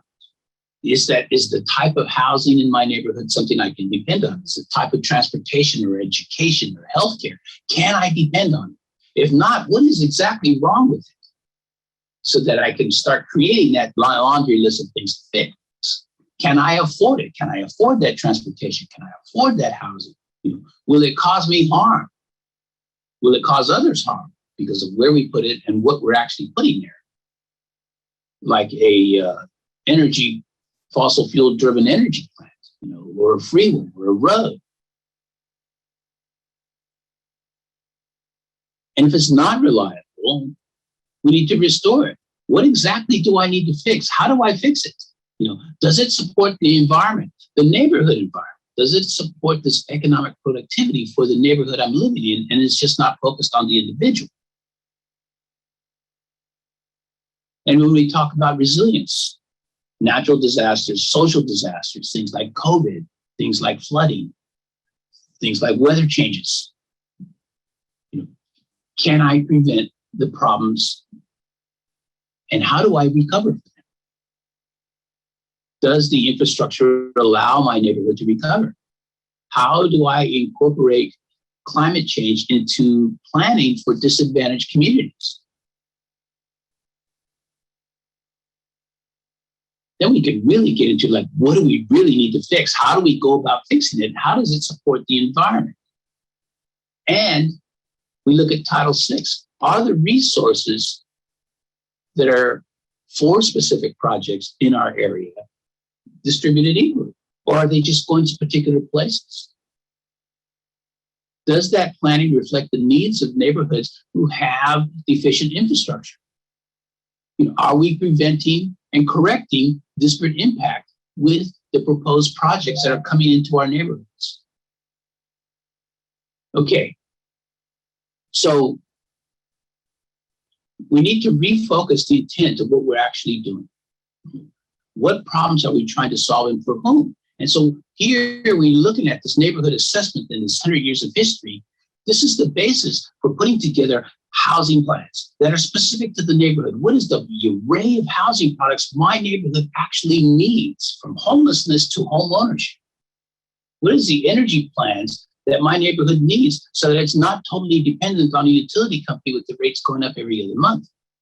What is the neighborhood specific infrastructure that needs to be in place for my residents to access the social determinants? And this becomes the foundation for any community benefits agreements. So you can see that when we're looking at our neighborhoods, they have to take a systems approach.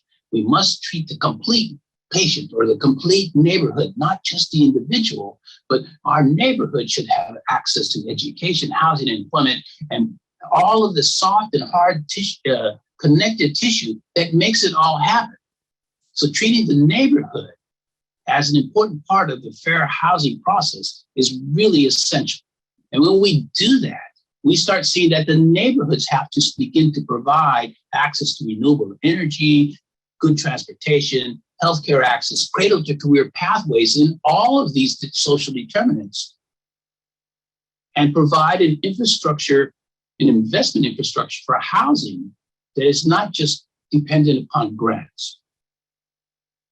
And when we do these things, we can move towards this concept of balancing the environment with the economy and equity. So, we need to go beyond the letters of the law that say fair housing, civil rights, and we need to be able to practice the spirit of the law.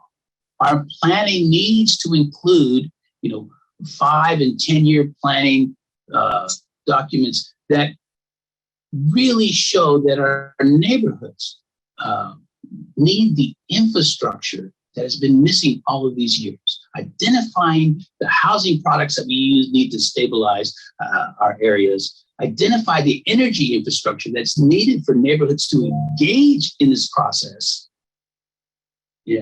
as producers of energies and not just dependent users. A mix of short-term projects and long-term programs that really focus on regeneration and stabilizing our neighborhoods. Social determinants create long-term educational and employment pathways for everybody. So we have to make sure that they're included in our neighborhood plans. And so financing the neighborhood is the utmost importance. What is the financial infrastructure that will be specifically used for neighborhoods experiencing this 100 years of racial antagonisms? Okay, so that's as far as I'm going to get for now, but I'll be open to questions about what we're doing here in Sacramento so that you can get a better clue of how we actually roll out these measures of reliability, restoration, regeneration, etc. I thank you again for your time and for allowing me to speak to you today. Oh, no, thank you. And I just want to say about how I keep up with the determinants here in Wake County in the state of North Carolina is with analysis of impediments to fair housing. And as you spoke about the determinants of how all of these things in segregation and redlining and the history of segregated housing affects where we live. And it just really made me kind of meditate on the things that we consider determinants here. I am going to, before I start any questions, I will go ahead and allow Josie to come in and provide how where we live matters and fair housing and effects of segregation in Greensboro, in North Carolina, and just, what that means to you. Thank you so much. I want to make sure you guys can you hear me okay? Yes. Share my screen. Okay, can you see this first slide? It says place matters. Okay. All right, thank you again, everyone, for joining us, and thank you for the invitation to be with you guys today. I am Josie Williams, the Executive Director for the Greensboro Housing Coalition. I began my journey with the Housing Coalition at the height of the pandemic as far as the Executive Director role. So as you can imagine, you know how oftentimes people say, if you could see the future, you may not move in that direction, but sometimes, we have my higher authority has other plans for us. But coming into this role at the height of the pandemic has not only been challenging, but in many ways it's been rewarding, because it is also a time that I have seen our communities come together in such a way and be resilient in such a way that I have not seen before. And it took the communities working from the ground up in many cases because of what we're describing, the disparities that exist in marginalized communities and communities of colors, and the disparate impact that COVID has had on those communities. Without that bottom-up structure, where there were a lot of mobilization that had already taken place within those communities, many of our residents would have been honestly without, because we know because of that disparate impact. And the fact of the matter is, we know that place does matter. Your zip code does determine access. It does determine health outcomes. It does determine how you live, where you work, and where you play. And so I'm starting us off just by stating that place matters. And so I wanted to share this particular slide. You may have seen these color codes before. It coincides with some maps that you've seen earlier, and I'll get to that in a second. But I just want to stay here for just a brief moment and note these colors and note what they mean. And what this is, the Homeowners Loan Corporation, which we know drew maps that basically systematically excluded certain areas from investment, and basically stated that some areas were high risk for loans because they were deemed hazardous, or they were deemed definitely declining, as you can see. And then they, color coded areas that are still desirable and areas that are still best. And what I want to illustrate is that, particularly noting the definitely declining and noting the hazardous sections of the area and how that impact is still driving investment, and how our residents are still living in the residue of redlining and this system that was created that has our communities living in a racialized social structure. So as I move on to the next slide, what I want to illustrate here, on the left side, you'll see a map, respiratory-related hospital admissions by patients diagnosed with asthma. That is a current map that is within, I think, the last 3 years.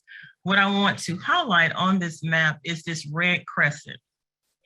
Those are hot spots that has this high incident of respiratory-related hospital admissions in our health system in our community.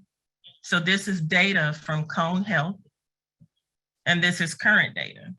And as you can see, when you look at the historical redlining map that is mapping out the inequality that I just described, the systematic exclusionary practice to deem an area not fit for investment, or to deem an area not good for home loans, because those areas were considered high risk. You will notice the maps mirror one another, so to speak.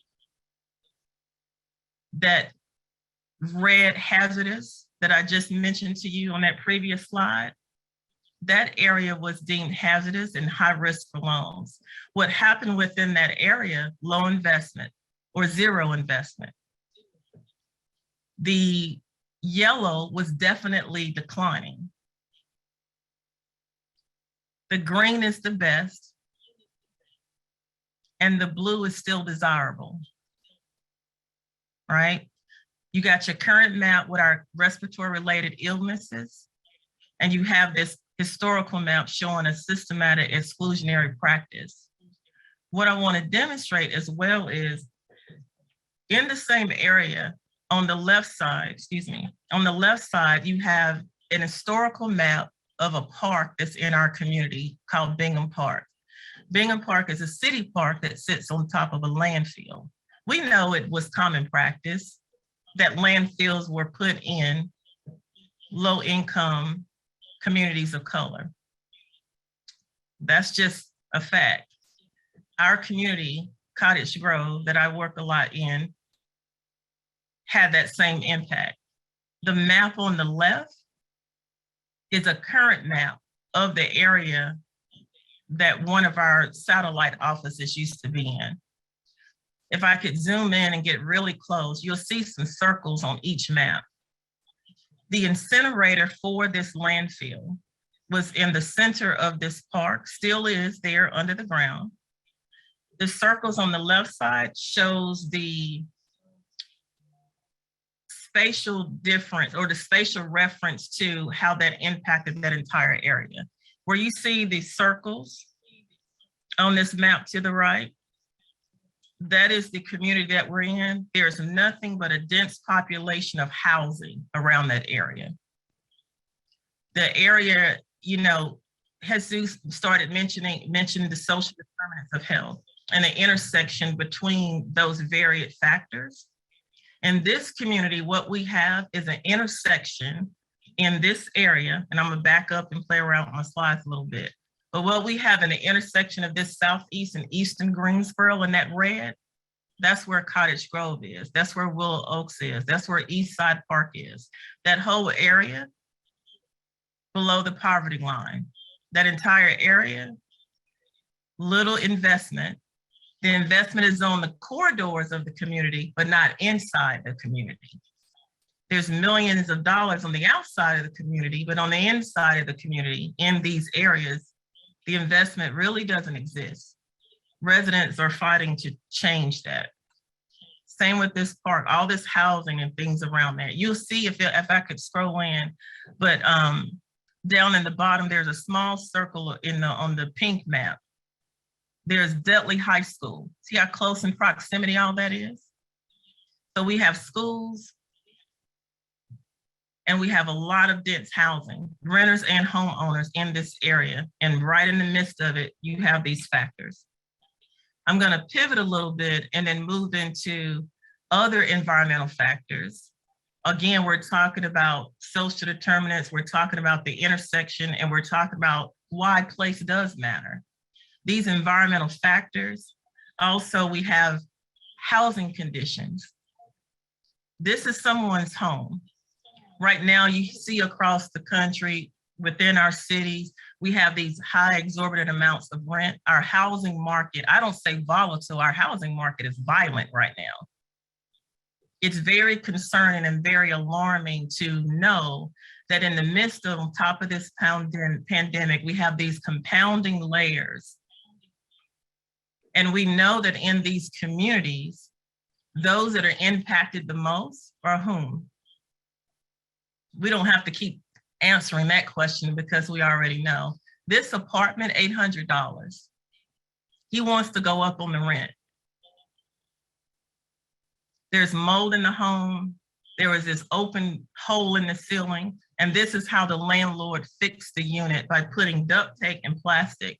There was children and a family living in this home. These are other pictures of the environments that this child was living in. This is the child's book bag. That is mold covered on the book bag just from being in the environment. The reason I'm pointing that out, as I go back a little bit, all of this intersection, these environmental conditions, right dead smack in the heart of our communities. That intersection and that interconnectedness that Jesus was describing, all right there in the midst of that community. I don't show you this to create, to cause alarm. I show you this to raise the awareness of the reality of what our residents are living in. And the reality is, we had a family in the midst of a pandemic that was quarantined in housing, and we have a landlord, a corporate landlords that are raising rents in the name of renovation and rehab to bring up to market value. But this is what some of our folks are living in. So in my opinion, I believe that you can make profit without causing harm. And I know that there's a COVID factor. I know that there is the conditions where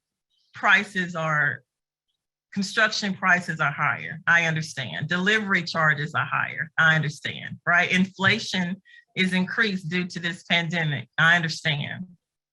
But when you go into a unit to rehab, and these are the conditions that children and families are living in, you have to ask, okay, is this the place that you should be raising rent on? And why isn't in North Carolina, we don't have something to regulate that? We don't have rent control policies in North Carolina, but I believe working together and advocating for changes, I believe we could get there. But there has to be a political will and desire and a coming togetherness across the state and communities to do that. These are also pictures of the inside of a unit. This was this week. I had to go to this house 2 days ago. There is a person living in this home who is a patient at the health system that I just described, that has a respiratory illness that is so severe, he's on oxygen. Do you see in the pictures, it looks like some markings on the wall? That's water. The picture at the top is a hole behind the toilet that's just open because so much water had gushed up from the toilet and the bathroom, it started deteriorating the floor. They're paying right now, they were paying $500 a month in rent, simple 2-bedroom, 1 bath. This particular landlord is going up to $950 without making any of these changes. The reason the floor deteriorated, you see all that white on there? That's from the water, where the water started discoloring the flooring because the water, let me be specific, the sewage that was backing up in the toilet and in the bathroom, in the bathtub, was on the floor in this bathroom, running out of the bathroom into the adjacent room, and was like that for 7 days. Whenever it rains, that's what you see, the markings on the wall. That's that water coming down the wall. When I walked into the unit, I asked the tenant, what is that smell? It smells like you just cleaned. And she said, I did. I cleaned the floors with Pine Sol. I said, okay, what's the other smell? And she said, I don't understand. I said, there is a distinctive smell. I'm trying to be polite about it. But what I was smelling, the whole unit was entrenched with mold. It's behind those walls. If you've ever smelled mold, it's a very distinctive smell. And so the Pine Sol had covered it up, but I can tell the difference in the two. It just smelled like cleaning products and chemicals entrenched into mold. So the ceiling in the lower picture, you see where it looks like the ceiling's been cut in the name of renovations to raise the rent. What they did was painted around the trim of the windows, put some new flooring down, which you can see has already been destroyed because of the backup. And they moved the floor, you ever seen in old units where they have that floorboard base heating? They took that out and put the coals and the heating in the ceiling. And that's how they left the ceiling. When he turns on his heat, it heats up the apartment ceiling next door. $950 in the name of bringing it up to market value. So when we hear this stuff going across the city, it's not just about, in my opinion, raising rents to market value. It is about greed. So I understand when we're working with private owners and private developers and private landlords, they are within their rights to do certain things because it's private. But I do believe there should be action taken to regulate things that causes harm. For Greensboro, in the community that's called Cottage Grove, residents were beginning to raise their voice and raise the alarm about what they wanted to see happen within their community. They were tired of people promising, coming in and saying they were going to do this and that with the community. They get a little grant. Y'all have probably seen it. You work with the community, you get the grant, and then once that grant's done, you're done. And residents in these communities are tired of that. So they began raising their voices, and in many cases, for some, for the first time. regarding the changes of the vision that they had, the changes that they wanted to see. They didn't just want to be invited to the table, as we all like to say. They wanted to set the table. They wanted to make the agenda for what they wanted to have changed in their community, and they wanted the agenda to be about what they wanted to happen. So here's what they wanted: reduce ER visits, doctor-related visits related to the environmental conditions, remediation of substandard housing that exacerbate asthma and those respiratory issues that I've just described, and increase clinical and community partnerships. They didn't want to be fighting with the medical providers or the health system. They wanted to partner with the health system. They wanted the health system to show up in a way that was equitable, meaning with them, not for them.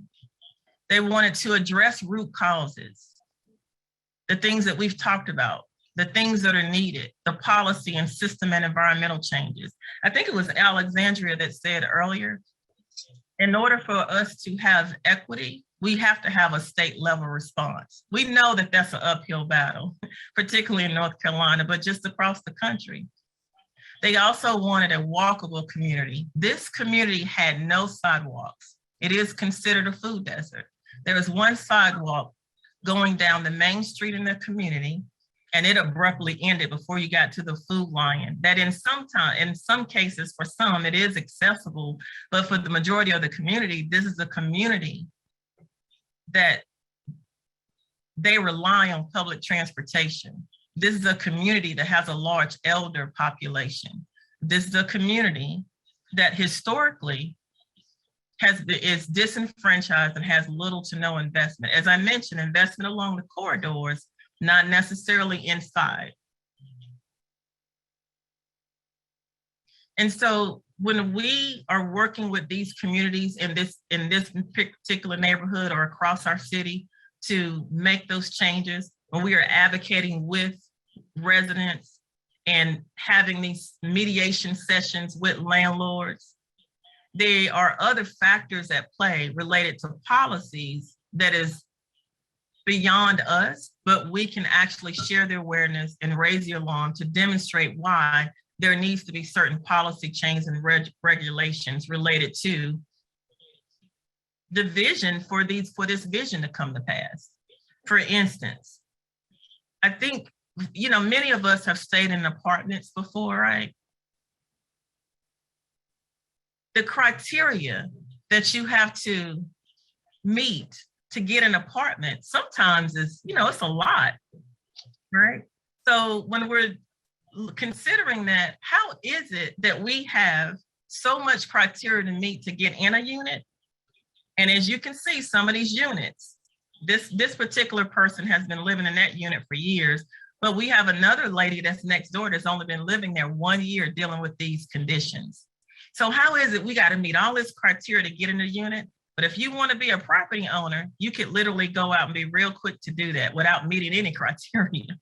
You got the money to do it, you can do it. I feel like there should be like something that kind of states that landlords have to pass certain criteria to say that they can do property management or they can be a landlord. We have to do it. So why shouldn't someone that's housing people have to do it? Because as you can see from the pictures that I've shown you, it seems to me that it would be very beneficial for the tenant.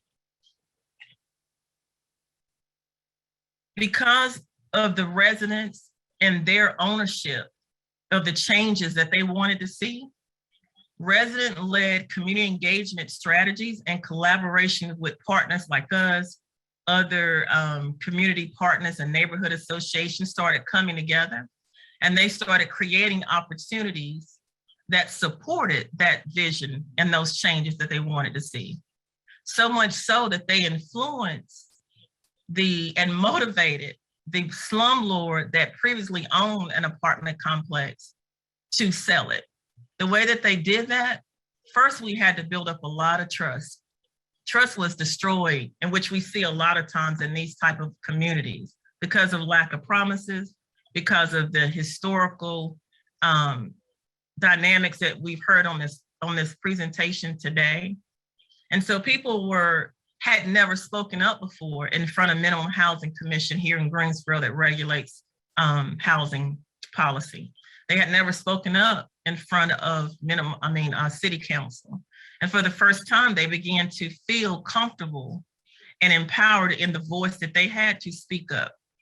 And because of that, and then the partnership that we now have with Cone Health, again, collaboration across sectors, we all came together, Cone Health, residents and nonprofits, and spoke up and out about what was happening within those communities. And it pushed that landlord to get out. We didn't care how we got out. We just wanted him gone. And we wanted someone else to come in that had a mindset to listen, to understand, and work with the community that they were wanting to develop in. We did find someone to do that. And you can see in that middle picture, the apartments went under rehab. That particular apartment complex was 177 units. Over 20% of those units had a case of pediatric asthma simply due to the living conditions. The picture over in the at the bottom of the apartment complex is our community engagement associate, Sel Payne. She's actually talking to a representative from the State Department of Environmental Quality, because we've been working with the state to get that park remediated, and not a Band-Aid fix. There's 700 landfills across North Carolina within communities, just like I'm describing. But the budget to fix those communities or remediate those parks is very low in comparison to what actually needs to be done to not just do a Band-Aid fix. They came together. I mentioned earlier, there were no sidewalks. That community was on the low end of the priority list to get sidewalks put in. But through advocacy and coming together and raising the alarm and standing in the face of officials, the priority moved up. And so now, for the first time in its history, it is the second oldest African-American community in the city. It now has sidewalks.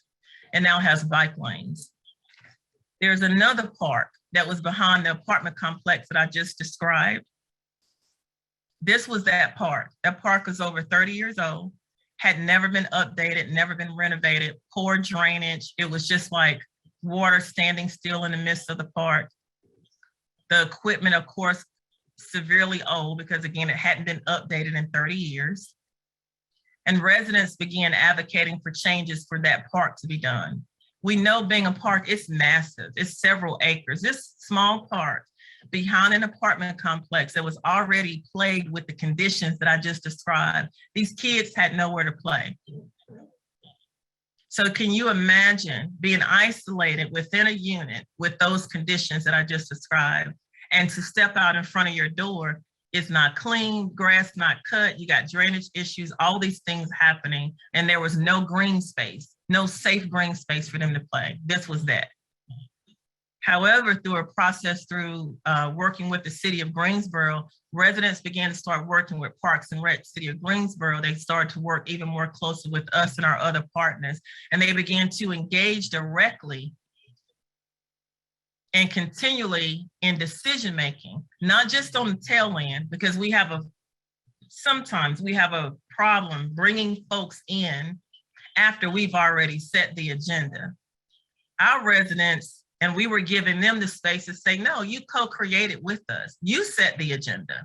So you are involved in decision-making from the very beginning and the onset. Whenever it comes to any grant, we don't do any grants without decision-making coming from the residents. Here's what the grant is. Let's talk about it. Does this align with your vision? Here's how it aligns with what we can do. Can we come together and work together to do that? And residents engage in decision-making, planning, and implementation from the onset. Regarding what they want to see, our partners get to go home every night, sometimes to a whole different city because they commute. Now we're in Zoom, so everybody's in the comfort of their homes, but these are residents that are living out the reality of the disparate impact that we've all been describing. So who are we to say that we not co-create anything with them? Because they're the ones living it. And in this moment in that picture, that's what you see. This is City Parks and Rec. Police department was on board. Department of Transportation was there. And these are the residents choosing and deciding what they want to see. They picked out the color of the equipment. They picked out what the park was going to look like in the end. I didn't even know so many kids lived in the area. Kids started coming in so much, the city had to go back and add a fence around the park because people were coming from different areas around the community because, again, it lacks green space and the park was just filling up and kids were running out in the street. So they had to come back and put a fence around it. I say all that to demonstrate, we know that there's the challenges. We notice the issues that we have in these communities, but we also know that if we collaborate and authentically engage with community residents and we advocate together, I believe, yes, we can move mountains despite of how challenging it can be. And these residents are learning with us how to build from the ground up, promote policy systems and environmental changes regarding what they want to see happen. And that's a different level of ownership. And it's a different level of understanding within organizations because we know oftentimes organizations communicate and work from the top down. These residents are like, we don't do that here. We work from the bottom up. So you have to listen to us. So now the work has gained so much recognition with our agency and the different partners. People know now if you're going to work with Collaborative Cottage Grove Partners, which is what they, the name of the partnership is, and if you're and GHC has a director of community engagement that helps lead that. And if you're going to work with us, just get ready because we don't do top down work. We have to work from the bottom up because we know that's build sustainability. And if we didn't have that network,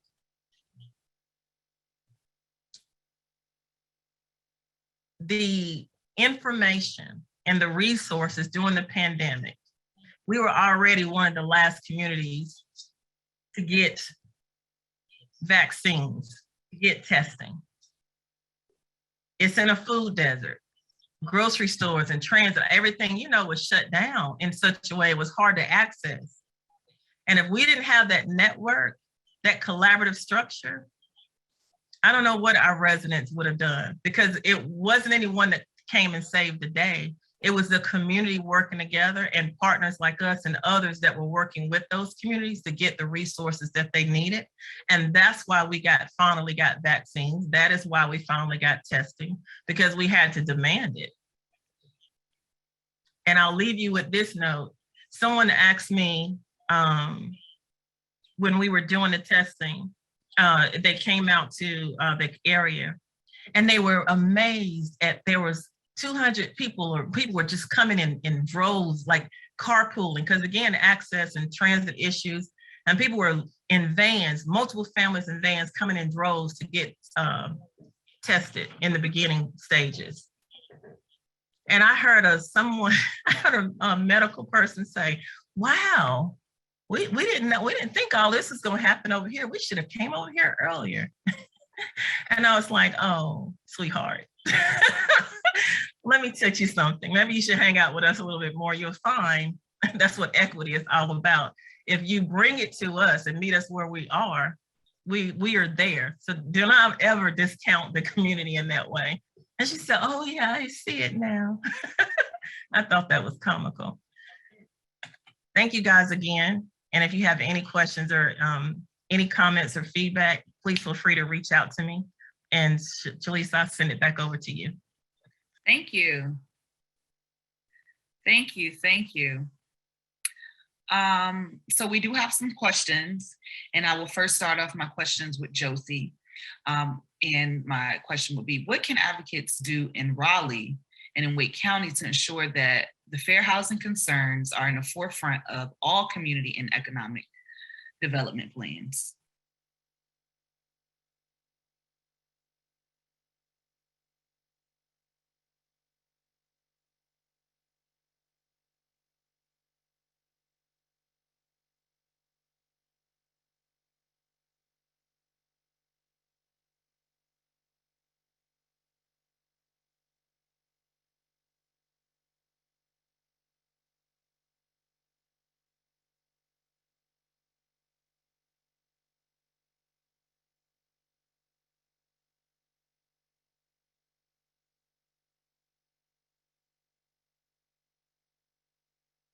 Same thing related to the things that we're talking about. We just have to do it in such a way that it's collective, shared vision, and that we're all on the same page. I think being unified on a common cause, I think we can move mountains. So if anyone,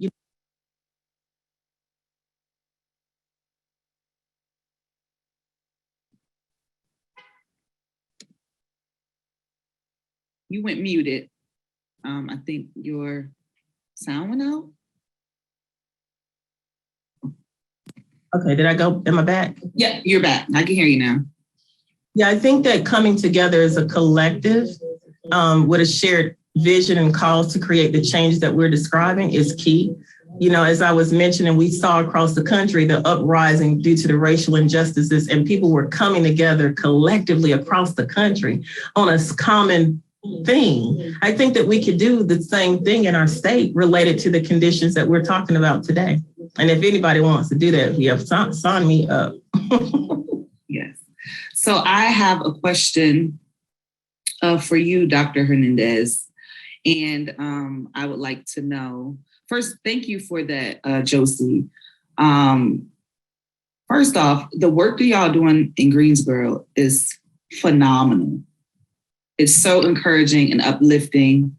And I felt empowered that we can create the same change here in Raleigh and in Wake County because of your grassroots efforts.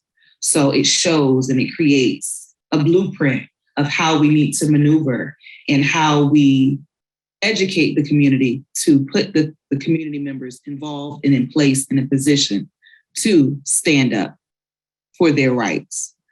But we are getting close to time, so I'm going to get some of these questions out, but thank you so much. I definitely had to stop myself there and let you know that. But Dr. Hernandez, my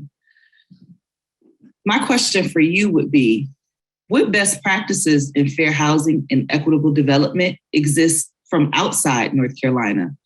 Just exists maybe in Sacramento or different areas for local government officials here to emulate so we can advocate change? So that's a great question, because the exact same issues that Josie talked about are the issues here in Sacramento. I mean, we could take those pictures and everything that she put them right here in Sacramento.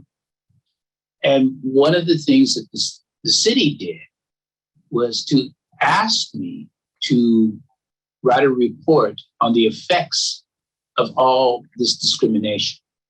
And they asked me about best practices. But they didn't give me any guidelines of what best practices were. And this is how I came up with those 5 indicators: reliability, restoration, Title VI, regeneration, etc., as ways to develop metrics to understand whether something is a good practice or not when it comes to our neighborhoods. So this actually allows the neighborhoods to build a defense mechanism. And so, you know, all of the work that folks like Josie and her coalition are doing, you know, that's the bread and butter for everything. What I tried to fill in the blanks here in Sacramento is what metrics or data do we need to demonstrate the lack of accountability? So the best assets the neighborhood actually has is the law. And when you can demonstrate that people have violated the law consistently, repeatedly, and when you can demonstrate that the city has not actually enforced the law, this becomes the foundation for disparate impact lawsuits. Right. And that's when you have the ability to use that community engagement, not just as a force for advocating, but for a force that actually has in place systems to identify and demonstrate the magnitudes of injury to people and the effects that it has on their systems, like hospital systems and school systems and things of that sort. When you can do that, that's the best practice that we can pass all across the country. So we have this fair housing enforcement that has to happen, but it also needs to be supplemented by this vision of the neighborhood that includes this diagnostics for assessing what is really going wrong. And you can see how Josie is already on that track, you know, and that's the best practice that needs to be carried across to other places, like what we're doing here. Thank you. Thank you. This is all so much to take in. And I see that the audience is on fire. Amazing questions. And I have a question for you, Josie, regarding the pictures that you used in your presentation. And the question is, will the inspection department visit these homes, or have they visited these homes, and demand changes from these landlords? Have they been there, been inspected, and what have the landlords done to rectify these issues? Two things. Our staff, our agency has certified inspectors on staff that has the same credentials as the city. That's strategically done because depending on your code enforcement laws and policies within your city, you have to be mindful of the unintended consequences of what could happen if code goes out. If code goes out and deems a home unlivable or condemn it, if they set that in motion, you usually only have 48 to 72 hours to get out. So can you imagine a family living already in economically unstable? You think they can find housing to move in 48 to 72 hours? So that's the thing. So my advocacy regarding that goes back to what Jesus was saying, the issues with the law at hand, the issues with the policies. Landlords get fined. What happens to that money? Should not that money that they get fined when the city's collected, to me, that money should go back to the tenant. That money could be used for relocation because that tenant needs it. And it's not that tenant's fault that that unit has a hole in the ceiling. It's not that tenant's fault that apartment is condemned. So any collection of funds from a landlord, that should be redistributed back to the community and the folks that's been impacted.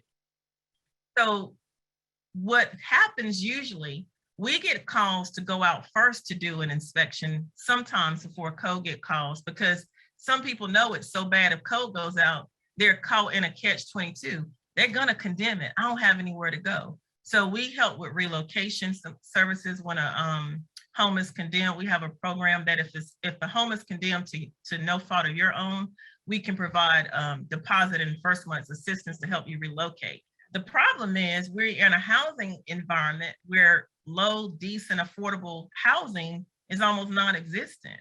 So although we can help you financially to move, we can't hardly find you a place to go. And then the other thing regarding inspectors going out, they do go out. And sometimes neighbors around this apartment, things are so bad, petitions can go out to get a code go out. So the tenant can call, your neighbors can get the code to go out. And sometimes code will be out and something and see something and they will go out. The problem is there's loopholes in the policies, just like what I described, that doesn't benefit the tenant.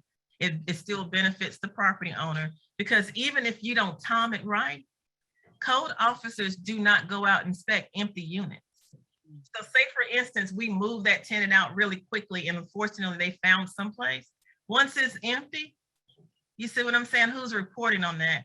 The landlord will do Band-Aid fixes and turn around and rent the thing again, and usually will increase the rent when he does it. That should be regulated in some type of way so that doesn't happen. So it's yes, they do, but then there's all these nuances to it that could cause harm. And so we have to strategically move. And that's why working so closely with the residents and the tenants in an advocacy way has actually been most beneficial for us to kind of get some things changed and raise the alarm at the city level to say, hey, this is happening.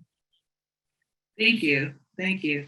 I would like to thank you two again for joining and educating the community on the importance of where we live and how fair housing affects segregation. Although I wish we could continue on the conversation, we have to move forth with the agenda. So I just wanted to say thank you again, and that's it. Thank you. Thank you very much.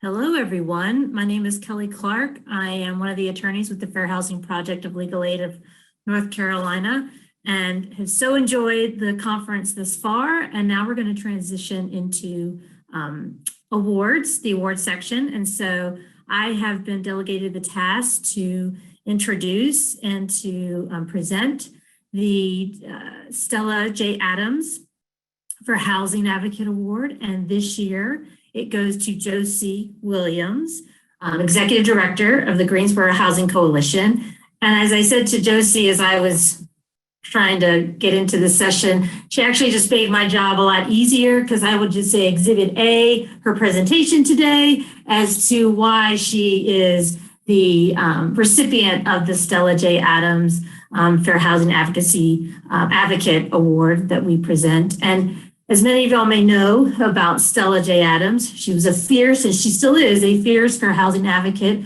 civil rights advocate for all people, but particularly for many years she was known as was known as fair housing in North Carolina. And so it is very apropos and very justly and much deservedly earned by Josie Williams to have this award, because she is a champion of all North Carolinians for fair housing, for civil rights. I mean, her presentation just showed that. Just revealed it as to why this is a no-brainer. So Josie, we're very excited to give you this award. And as you all have heard, Josie, in the height of the pandemic, as she said, is the Executive Director of the Greensboro Housing Coalition. Before that, she was, in 2016, she was the Director of Community Engagement. That's how she started off with. What I love about Josie, or I've been so thankful being at the Fair Housing Project, having the opportunity to work with her through our grants. Our local Greensboro office has known about Josie. We're just newer to knowing Josie in the last couple of years, but very excited is that she, as you saw with her pictures and her presentation, she's out in the community. She's with the community, advocating for. We first learned with Josie doing some trainings, but just how, when Josie puts something together, or her organization puts something together, people come because of her credibility. And just, you can see her passion for she exudes this passion for the work that she does. When she gives a call, I'm there. Kelly, come to this meeting, I'm there. And then I'll get, photos in the evening of something that she's taken a picture of at a tenant's house, while we're still doing that. She is committed, dedicated, and relentless with her work. And so we're so thankful. Josie has been awarded, we're glad to add to your collection, Josie. But she, in 2019 was awarded the Sojourner Truth Award by the Greensboro Club of the National Association of Negro Business and Professional Women's Club, which is the highest recognition that they give. It is to someone who, as in their view, whose life parallels Sojourner Truth and her qualities and her work. And so Josie has received that in 2019. 2018, she received the National Grassroots Policy and Community Engagement Award from the Communities Joined in Action. So again, Josie, we're just adding to it, to your collection, but so much deserved, and we're just so thankful that you are here for us to be able to give you this award. So thank you, Josie. No, thank you. I'm humbled, and I did not expect that. When you told me that was happening, I was like, I'm humbled. So I don't have words. I just want to continue to try to do what I can do to help as many people as possible. I don't know. I'm I'm at a loss for words. I'm very humble and very grateful. And I'm just hoping that I can continue to work with others and people like you have on this call and this webinar, and my other partners and colleagues and friends and my Wandas of the world. I just want to they are fierce too. And I just want to continue to work with folks like that so we can try to create the changes that our residents and that we all want to see, because we know at the end of the day, it's our communities that make our state healthy. And if the people in their communities are not experiencing access to the things they need to thrive, not just survive, then how in the world can our state be healthy? There's a direct connection between our environment and someone's overall well-being. And we got to work on that. And I don't think it's impossible. I just think it takes will, desire, and action. And, you know, us not meeting just to meet, but us meeting to actually get to a place where we're actually tangibly doing something. And so, you know, my family still lives in the communities that I'm describing, you know, and I lived in my car for over a year. And it's disheartening to me to come from as an intern in 2014 and come out of homelessness in the early 2000s. And here we are in 2022, and I still see the same policies and systems that are perpetuating the things that we are describing. So until I'm not breathing, I'll continue to do what I can to help others and work with others like this and collaborate in such ways that we can move mountains. So I'm very grateful and thank you so much. Thank you, Josie.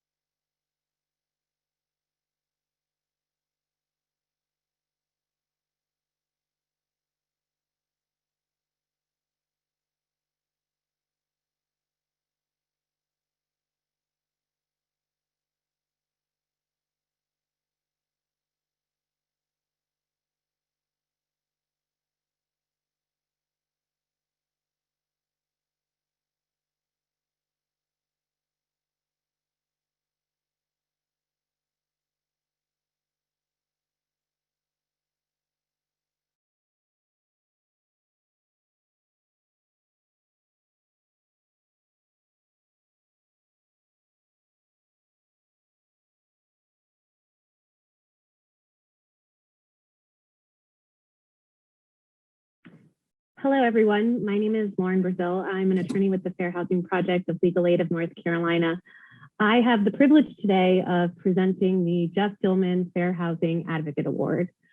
This award is presented in memory of the late Jeff Dillman, who unexpectedly passed away earlier this year.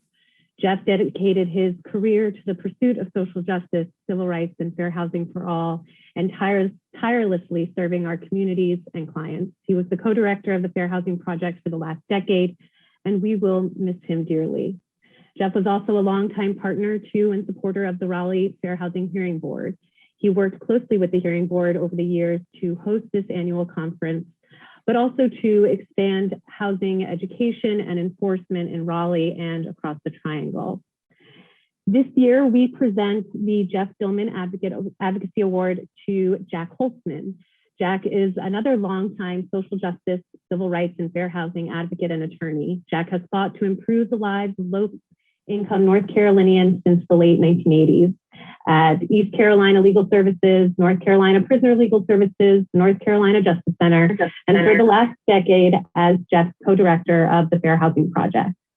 Jack's long career litigating fair housing cases includes not only helping hundreds of victims of housing discrimination assert their fair housing rights, but also litigating systemic fair housing cases involving zoning, fighting against the siting of unwanted land uses in communities of color, and promoting the development of accessible and affordable housing in high opportunity areas. Jack has also worked for years to educate state and local government officials about their obligations under the Federal Fair Housing Act to affirmatively further fair housing. Jack will be retiring later this year, and it is a privilege and honor to present this award to him today before he takes some much deserved R&R. Jack, thank you for your tireless efforts to further fair housing for all North Carolinians. Well, thank you, Lauren. Here, let me just see if I can show this beautiful award. I don't know if people can see it. It's really great. I'm going to put it up on my wall. I'm really very honored to receive this award from the Fair Housing Project, named after my former co-director, Jeff Dillman. In receiving it today, I think it's important to acknowledge that part of the award should go to Jeff, who's prior to this and prior to his untimely death, was with me in leadership of the Fair Housing Project over the past 11 years and played such an important role in every Fair Housing Project success and victory.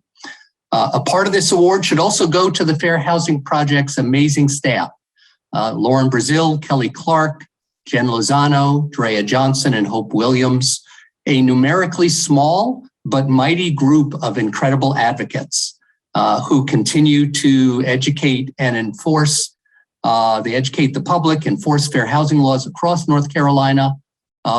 This is really, I think, an award for the entire Fair Housing Project.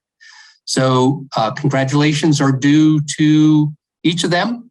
I want to thank you again for this award. It means a lot. Thank you.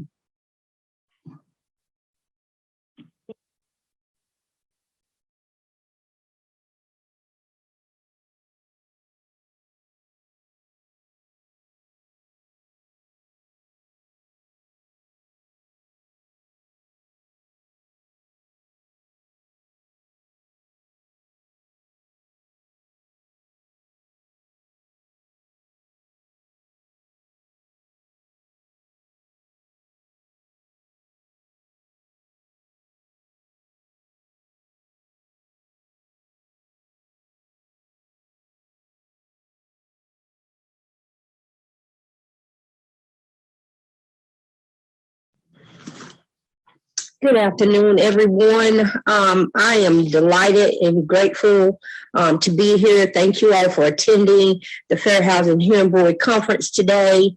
I am here to present the Fair Housing Hearing Board Advocacy Award to a phenomenal woman who has given and sacrificed much for many here in the city of Raleigh and also for the county. That is known to many of us, and who, for those who have not met her, who will probably get to know her, but for those who know her, we're very privileged to know Wanda Hunter. She has volunteered with the Fair Housing Hearing Board. Like I said, she sacrifices her time, especially during COVID. When COVID came, she was already prepared with mutual aid. She was there. Yes, Josie. She was there on the ground with her mutual aid already prepared. I want people to understand she was already prepared with mutual aid. She didn't have to get ready. She was already ready. And then she brought the programs together. She started the Court Watch program before some other organizations and other services started it. She was there for the statewide housing program, where we started the Need a Home to Stay at Home. She's also part of Wake County Housing Justice Wake County Housing Justice Coalition. I'm sure I'm missing so many other things that she's part of. She was there at almost every meeting they had at Martin Street Baptist Church, where the Wake County commissioners and the city councilors and other parishioners got together to discuss what is exactly happening in the city. I could go on and on, but she's there. Wanda Hunter is there 24 hours, 7 days a week, and for people to reach out to. And so when I say grassroots, she is an example of exactly what grassroots is. So we are thankful to have her and to work with her and to give her this award. And this is just the beginning of the many awards that she will receive. And I just, again, just want to say thank you and thank you and thank you, Wanda Hunter. And I did this without crying. So thank you. Thank you, Wanda. Thank you, City of Raleigh Fair Housing Hearing Board. I'm just humbly honored to be awarded this prestigious award. I've always believed if you do the work, it'll speak for itself. So I thank you all for recognizing the advocacy that I have done in the housing arena. I have volunteered with the City of Raleigh Fair Housing Hearing Board and plan to continue if the invitation is extended. And I will advocate for the City of Raleigh Fair Housing Hearing Board to have the vested powers to effectively do their work and a just budget that supports their efforts. So I stand with the City of Raleigh Fair Housing Hearing Board and their ongoing outreach. And I just want to thank you all for this honor. Thank you. Thank you.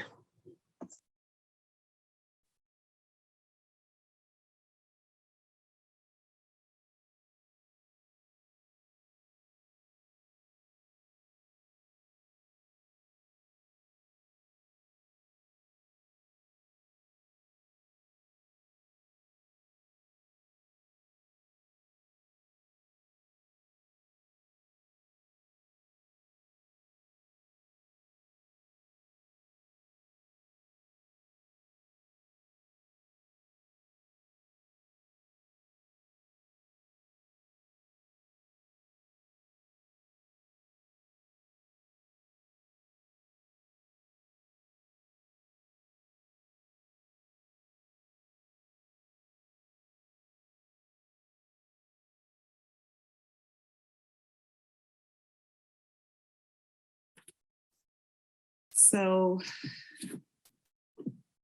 good afternoon, everybody. I have the opportunity to present an award for a dynamic group, grassroots efforts. I like to say that they are a grassroots organization that is not afraid to pull up, stand up, and speak up for the betterment of all the county. There is no housing situation too big or too small. And this group will show up. They will educate, they will present and offer resources. They will provide resources, education, whatever necessary, persons, bodies, door knockers to get the job done and the information out there. It is an organization very dear to my heart. And Wanda Hunter, who has been presented before, and other great persons. I have to mention Wha, and just all the phenomenal persons of this organization who do the work. I get the opportunity to present Wake County Housing Justice Coalition with an award. The Wake County Housing Justice Coalition is, the organization aims to address gentrification, but not just gentrification. They address any issues that impact residents through grassroots efforts. They are a coalition of residents and allies who work within affected areas of gentrification and any other disparity facing, whether it's developmental, whether it is community engagement or the lack thereof. They're an organization that is definitely going to step up and take ownership of the situation and provide the resources necessary for the community to move forward. I wanted to emphasize community because they provide the resources for the community to move forward. And I'm just very humbled to be able to gift them this award and congratulate them and thank them on all of their efforts. So on behalf of the Fair Housing Hearing Board and the Fair Housing Project, thank you, Wake County Housing Justice Coalition, for your work, and keep up the good work. Welcome back, everyone, to the 19th Annual Fair Housing Community Conference. I have the privilege this afternoon of introducing our keynote speaker, a longtime partner to fair housing in North Carolina and across the country, U.S. Department of Housing and Urban Development, Principal Deputy Assistant Secretary Demetria McCain. Ms. McCain serves as the Principal Deputy Assistant Secretary for Fair Housing and Equal Opportunity at HUD. At FHEO, Secretary McCain assists HUD's efforts to eliminate housing discrimination, promote economic opportunity, and achieve diverse, inclusive communities. Ms. McCain joined HUD after 15 years of service with 5 as president at the Inclusive Communities Project, a Dallas, Texas-based affordable fair housing nonprofit. Prior to becoming president, she oversaw operations, communications, and ICT's Mobility Assistance Program, a housing mobility program that helps housing choice voucher holders exercise their fair housing rights. Before joining ICP, Ms. McCain worked at the National Housing Law Center and the Neighborhood Legal Services Program of Washington, D.C., where her portfolio primarily included landlord-tenant matters for low-income renters and private and public housing. Ms. McCain brings dual vantage points to HUD after having spent years assisting both housing choice voucher holders who sought low poverty, well-resourced housing options, and neighborhood groups in underserved communities of color who sought more equitable distribution of resources and services. She is a graduate of Howard University School of Law, New York University, and Brooklyn College. Secretary McCain, thank you so very much for joining us today. We are so looking forward to your presentation. Thank you so much, Lauren. Everybody on you all virtually this past. And how to end the month with a bang because we only have 1 day left this Fair Housing Month. So this is the way to go. This is the way to go. And I feel like it wasn't that long ago, and I was speaking with you before I actually came to HUD. So it's good to be back among friends. It's good to be back among friends. And let me just pause and say that I am really happy to hear you all honored Jeff, not only Jeff, and me. So I really appreciate that. Now, your theme today could not be more fitting. Place certainly matters, and race certainly matters. So first, I want to commend you all for collaborating and dealing with your collaboration with both Australia, Raleigh, Durham, and others in efforts to teach the public about their fair housing rights through your bilingual workshop. That's really significant. And having here, I also want to commend you guys for the work that you're doing on your fair housing testing. That continues to be a really important tool for folks to use. So I'm glad you're doing that. That really shows that you all care. You care about people, and you have to care about all North Carolinians. And so to have you all as one of our partners in this fight against discrimination is just really special. Let's see, it says my voice. I'm not quite sure what to do. Lauren, can you hear me okay? It is cutting out a little bit. If we can just hold 1 second, I'm going to reach out to the tech team. Oh.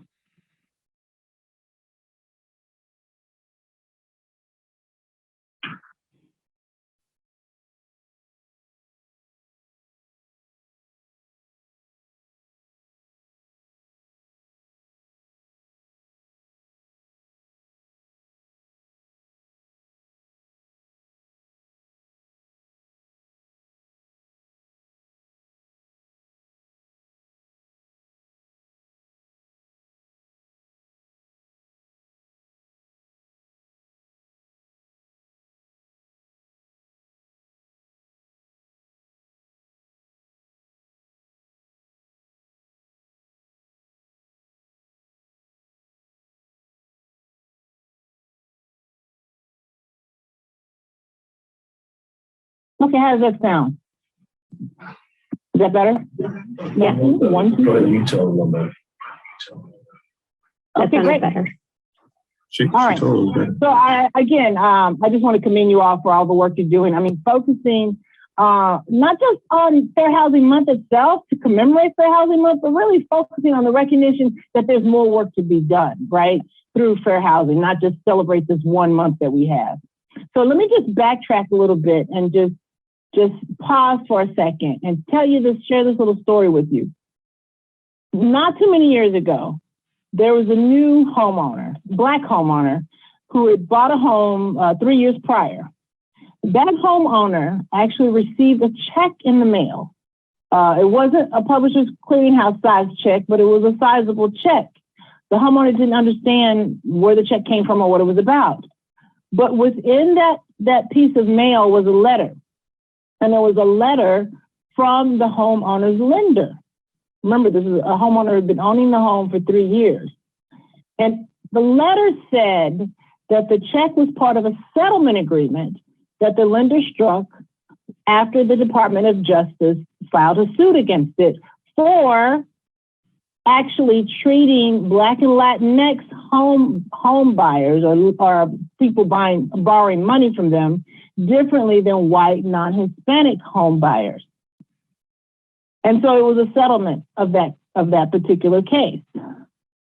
Well, I just want you to know that homeowner was me. That homeowner was me as a fair housing practitioner. Because you see, housing discrimination is overt, housing discrimination is covert, but at the end of the day, housing discrimination harms. And that is why the Office of Fair Housing and Equal Opportunity has the mission to eliminate housing discrimination, create equal opportunity, and achieve diverse and inclusive communities. Now, enforcement of the Fair Housing Act is one way we do this. And while some seek to disregard the less attractive aspects of our country's history, I would be remiss if I did not take this time to honor and remind us about those who helped bring forth one of the later pieces of civil rights legislation. At the request of Chicago-based civil rights groups, Reverend Dr. Martin Luther King turned his attention in the 1960s to discrimination taking place in the North. We often think about the South, right? But in the North. This attention focused in large part on the slum and living conditions under which Black people were forced to live. Now, as a part of his focus, he and his family, everybody doesn't understand this, they know this, he and his family actually moved to Chicago, where they actually experienced these problems firsthand, problems of abuse and neglect of people of color as it related to housing. And so it was then that we saw Dr. King aggressively push for fair, open, integrated housing and a level playing field for opportunity. Now, indeed, his time in Chicago included the well-known story of when he got hit at a march by a rock. But significantly, it helped lead us to what Senator Brooke and Senator Mondale later sponsored, the Fair Housing Act of 1968. A seminal law adopted amidst the mourning of King's assassination. Now, I've taken this time to reflect just a few seconds on the past, but it is important for us to understand that as we move forward, right? And move forward we must, because this discrimination thing has not gone away. As we move forward, I want to just remind us that in 2021, just last year, President Biden issued his executive order on advancing racial equity and support for underserved communities through the federal government. And I just want to quote a little bit of that to you. The executive order says, our country faces converging economic, health, and climate crises that have exposed and exacerbated inequities, while a historic movement for justice has highlighted the unbearable human cost of systemic racism.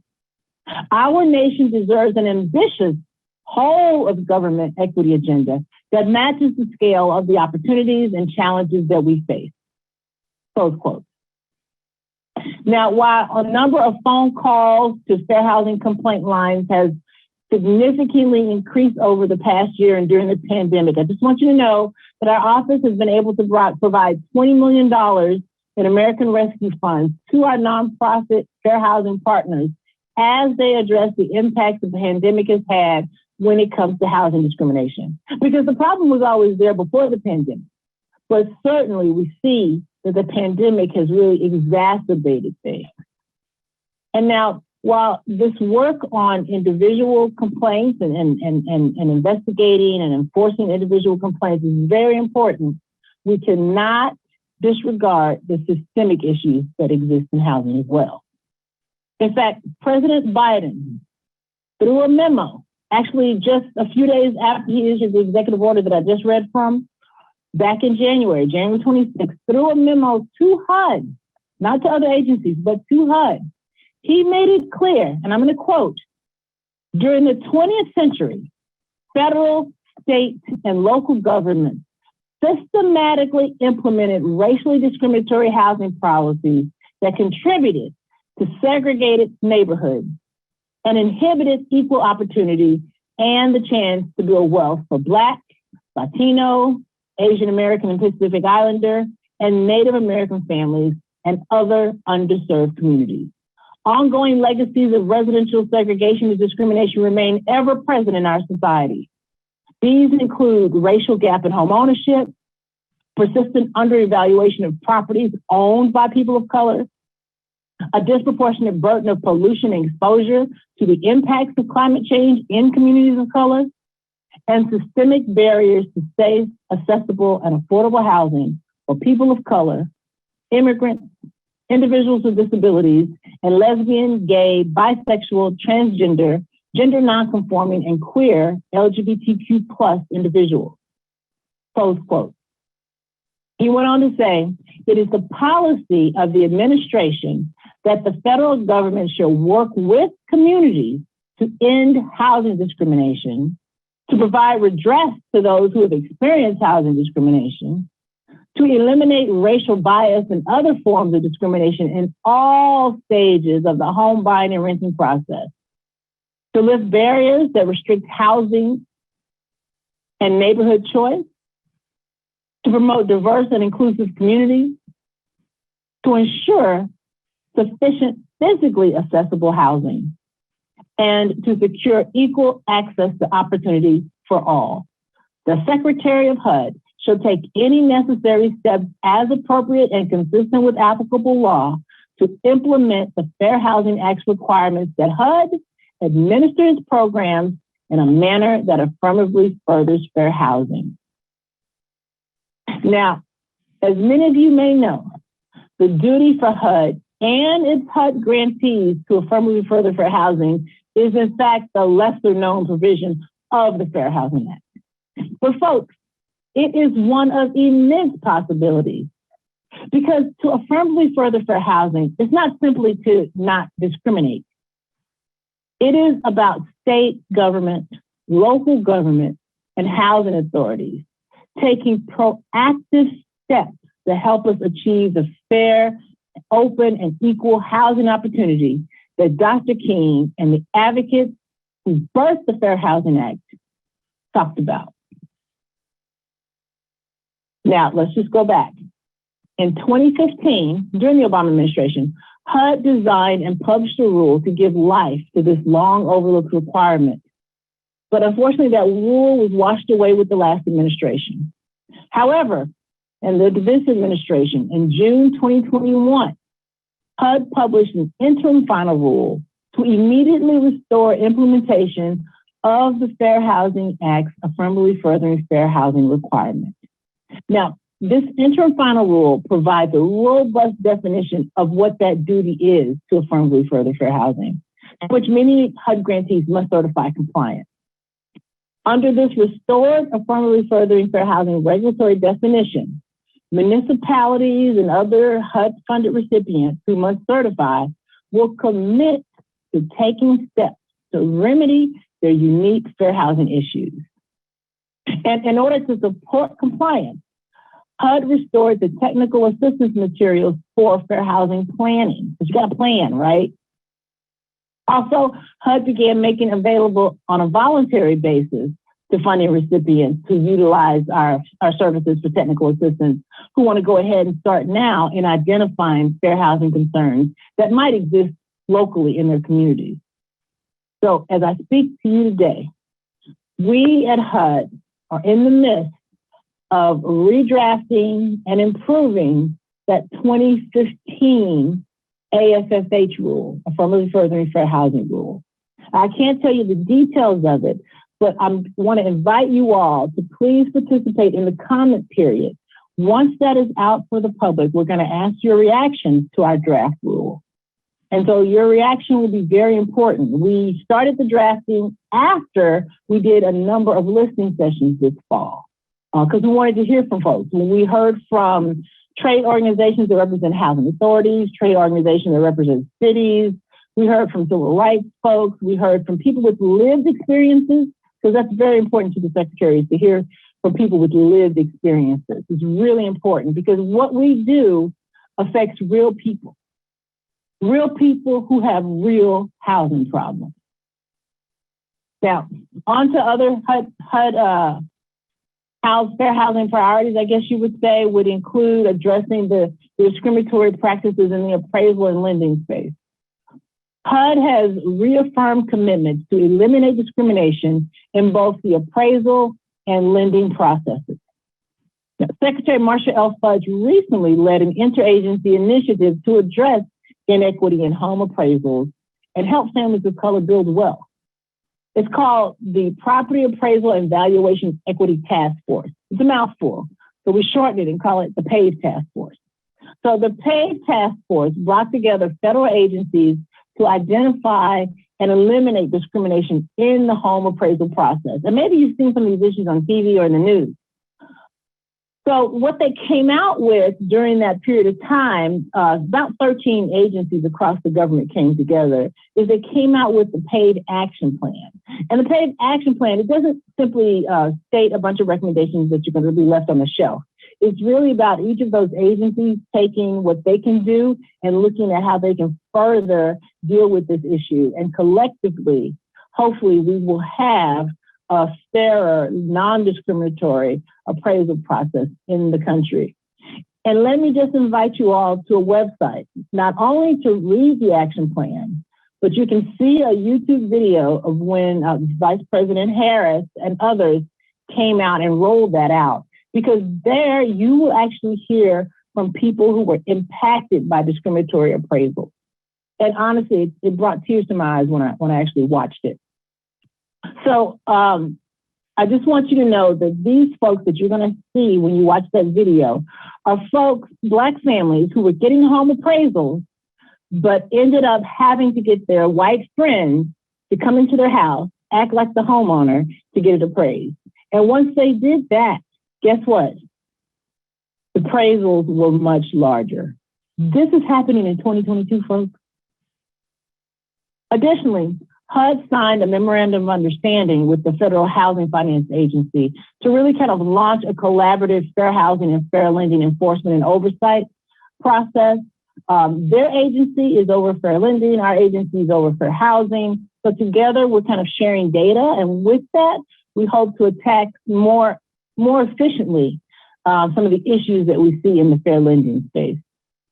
And as another priority, HUD issued its discriminatory effects notice of proposed rulemaking, and that is taking place right now. Folks will probably see that within the next few months. It really is something that's going to rescind the prior administration's 2020 disparate impact rule and restore that 2013 discriminatory effects rule. Because HUD believes that the 2013 version is really more consistent with the decades long of case law that actually better effectuates the Act's real broad remedial purpose of eradicating unnecessary discriminatory practices from the housing market. So restoring the 2013 version will allow HUD and private litigants to challenge the policies that unnecessarily exclude people from housing opportunities. And it will support the Biden-Harris administration's policy goal of a housing market that is free from both intentional discrimination and policies and practices that have unjustified discriminatory effects. So that's coming soon. On the matter of people who have been in contact with the criminal justice system, just 2 weeks ago, Secretary Fudge sent a directive to leaders of HUD program offices instituting a department-wide effort to review our HUD program and put forth changes to ensure that our funding recipients are as inclusive as possible of individuals with criminal histories.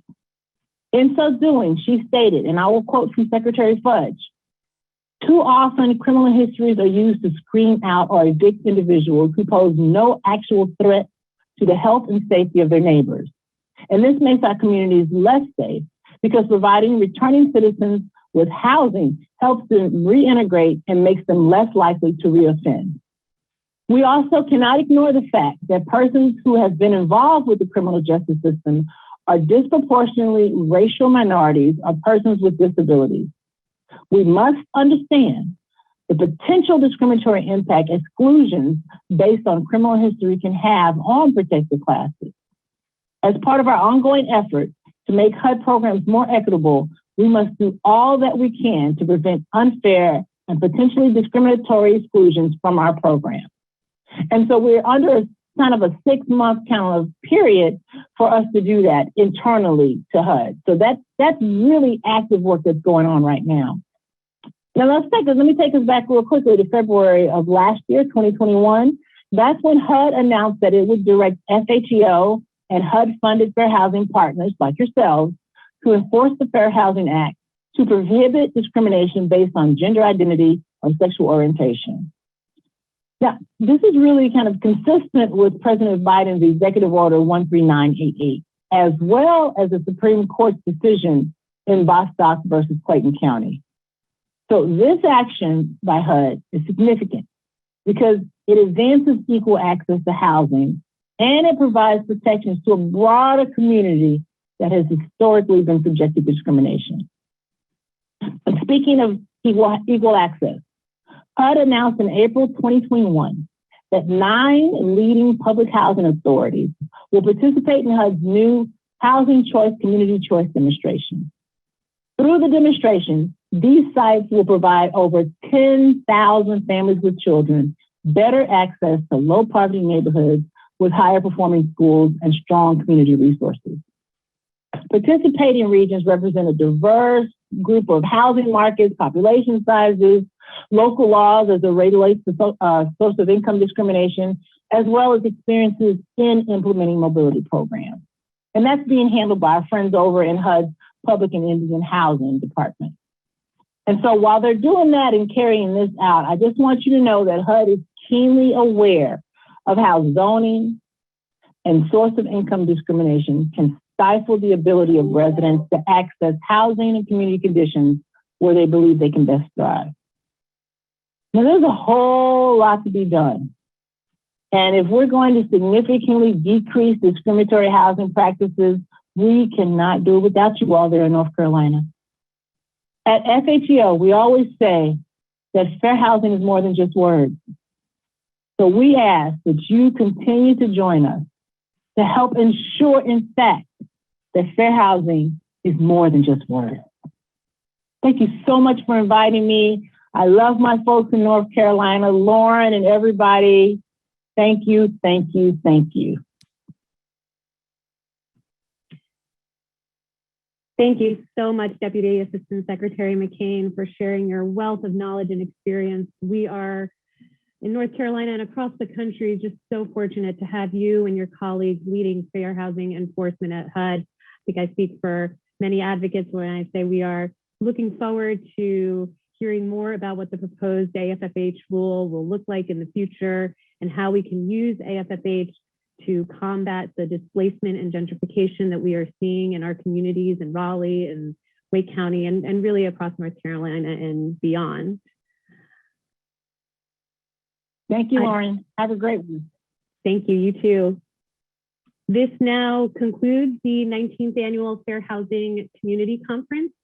Again, our deepest thanks to Secretary McCain, all our incredible panelists, the Raleigh Fair Housing Hearing Board, our tech team, and of course, our thoughtful and engaging audience for being part of the conference, submitting your questions. We hope you enjoyed today's conference and can take this invaluable information shared with us today and continue to spread the word about fair housing into your communities. If we at HUD or Legal Aid of North Carolina or the Raleigh Fair Housing Hearing Board can assist you, please feel free to reach out. Thank you again for being with us today.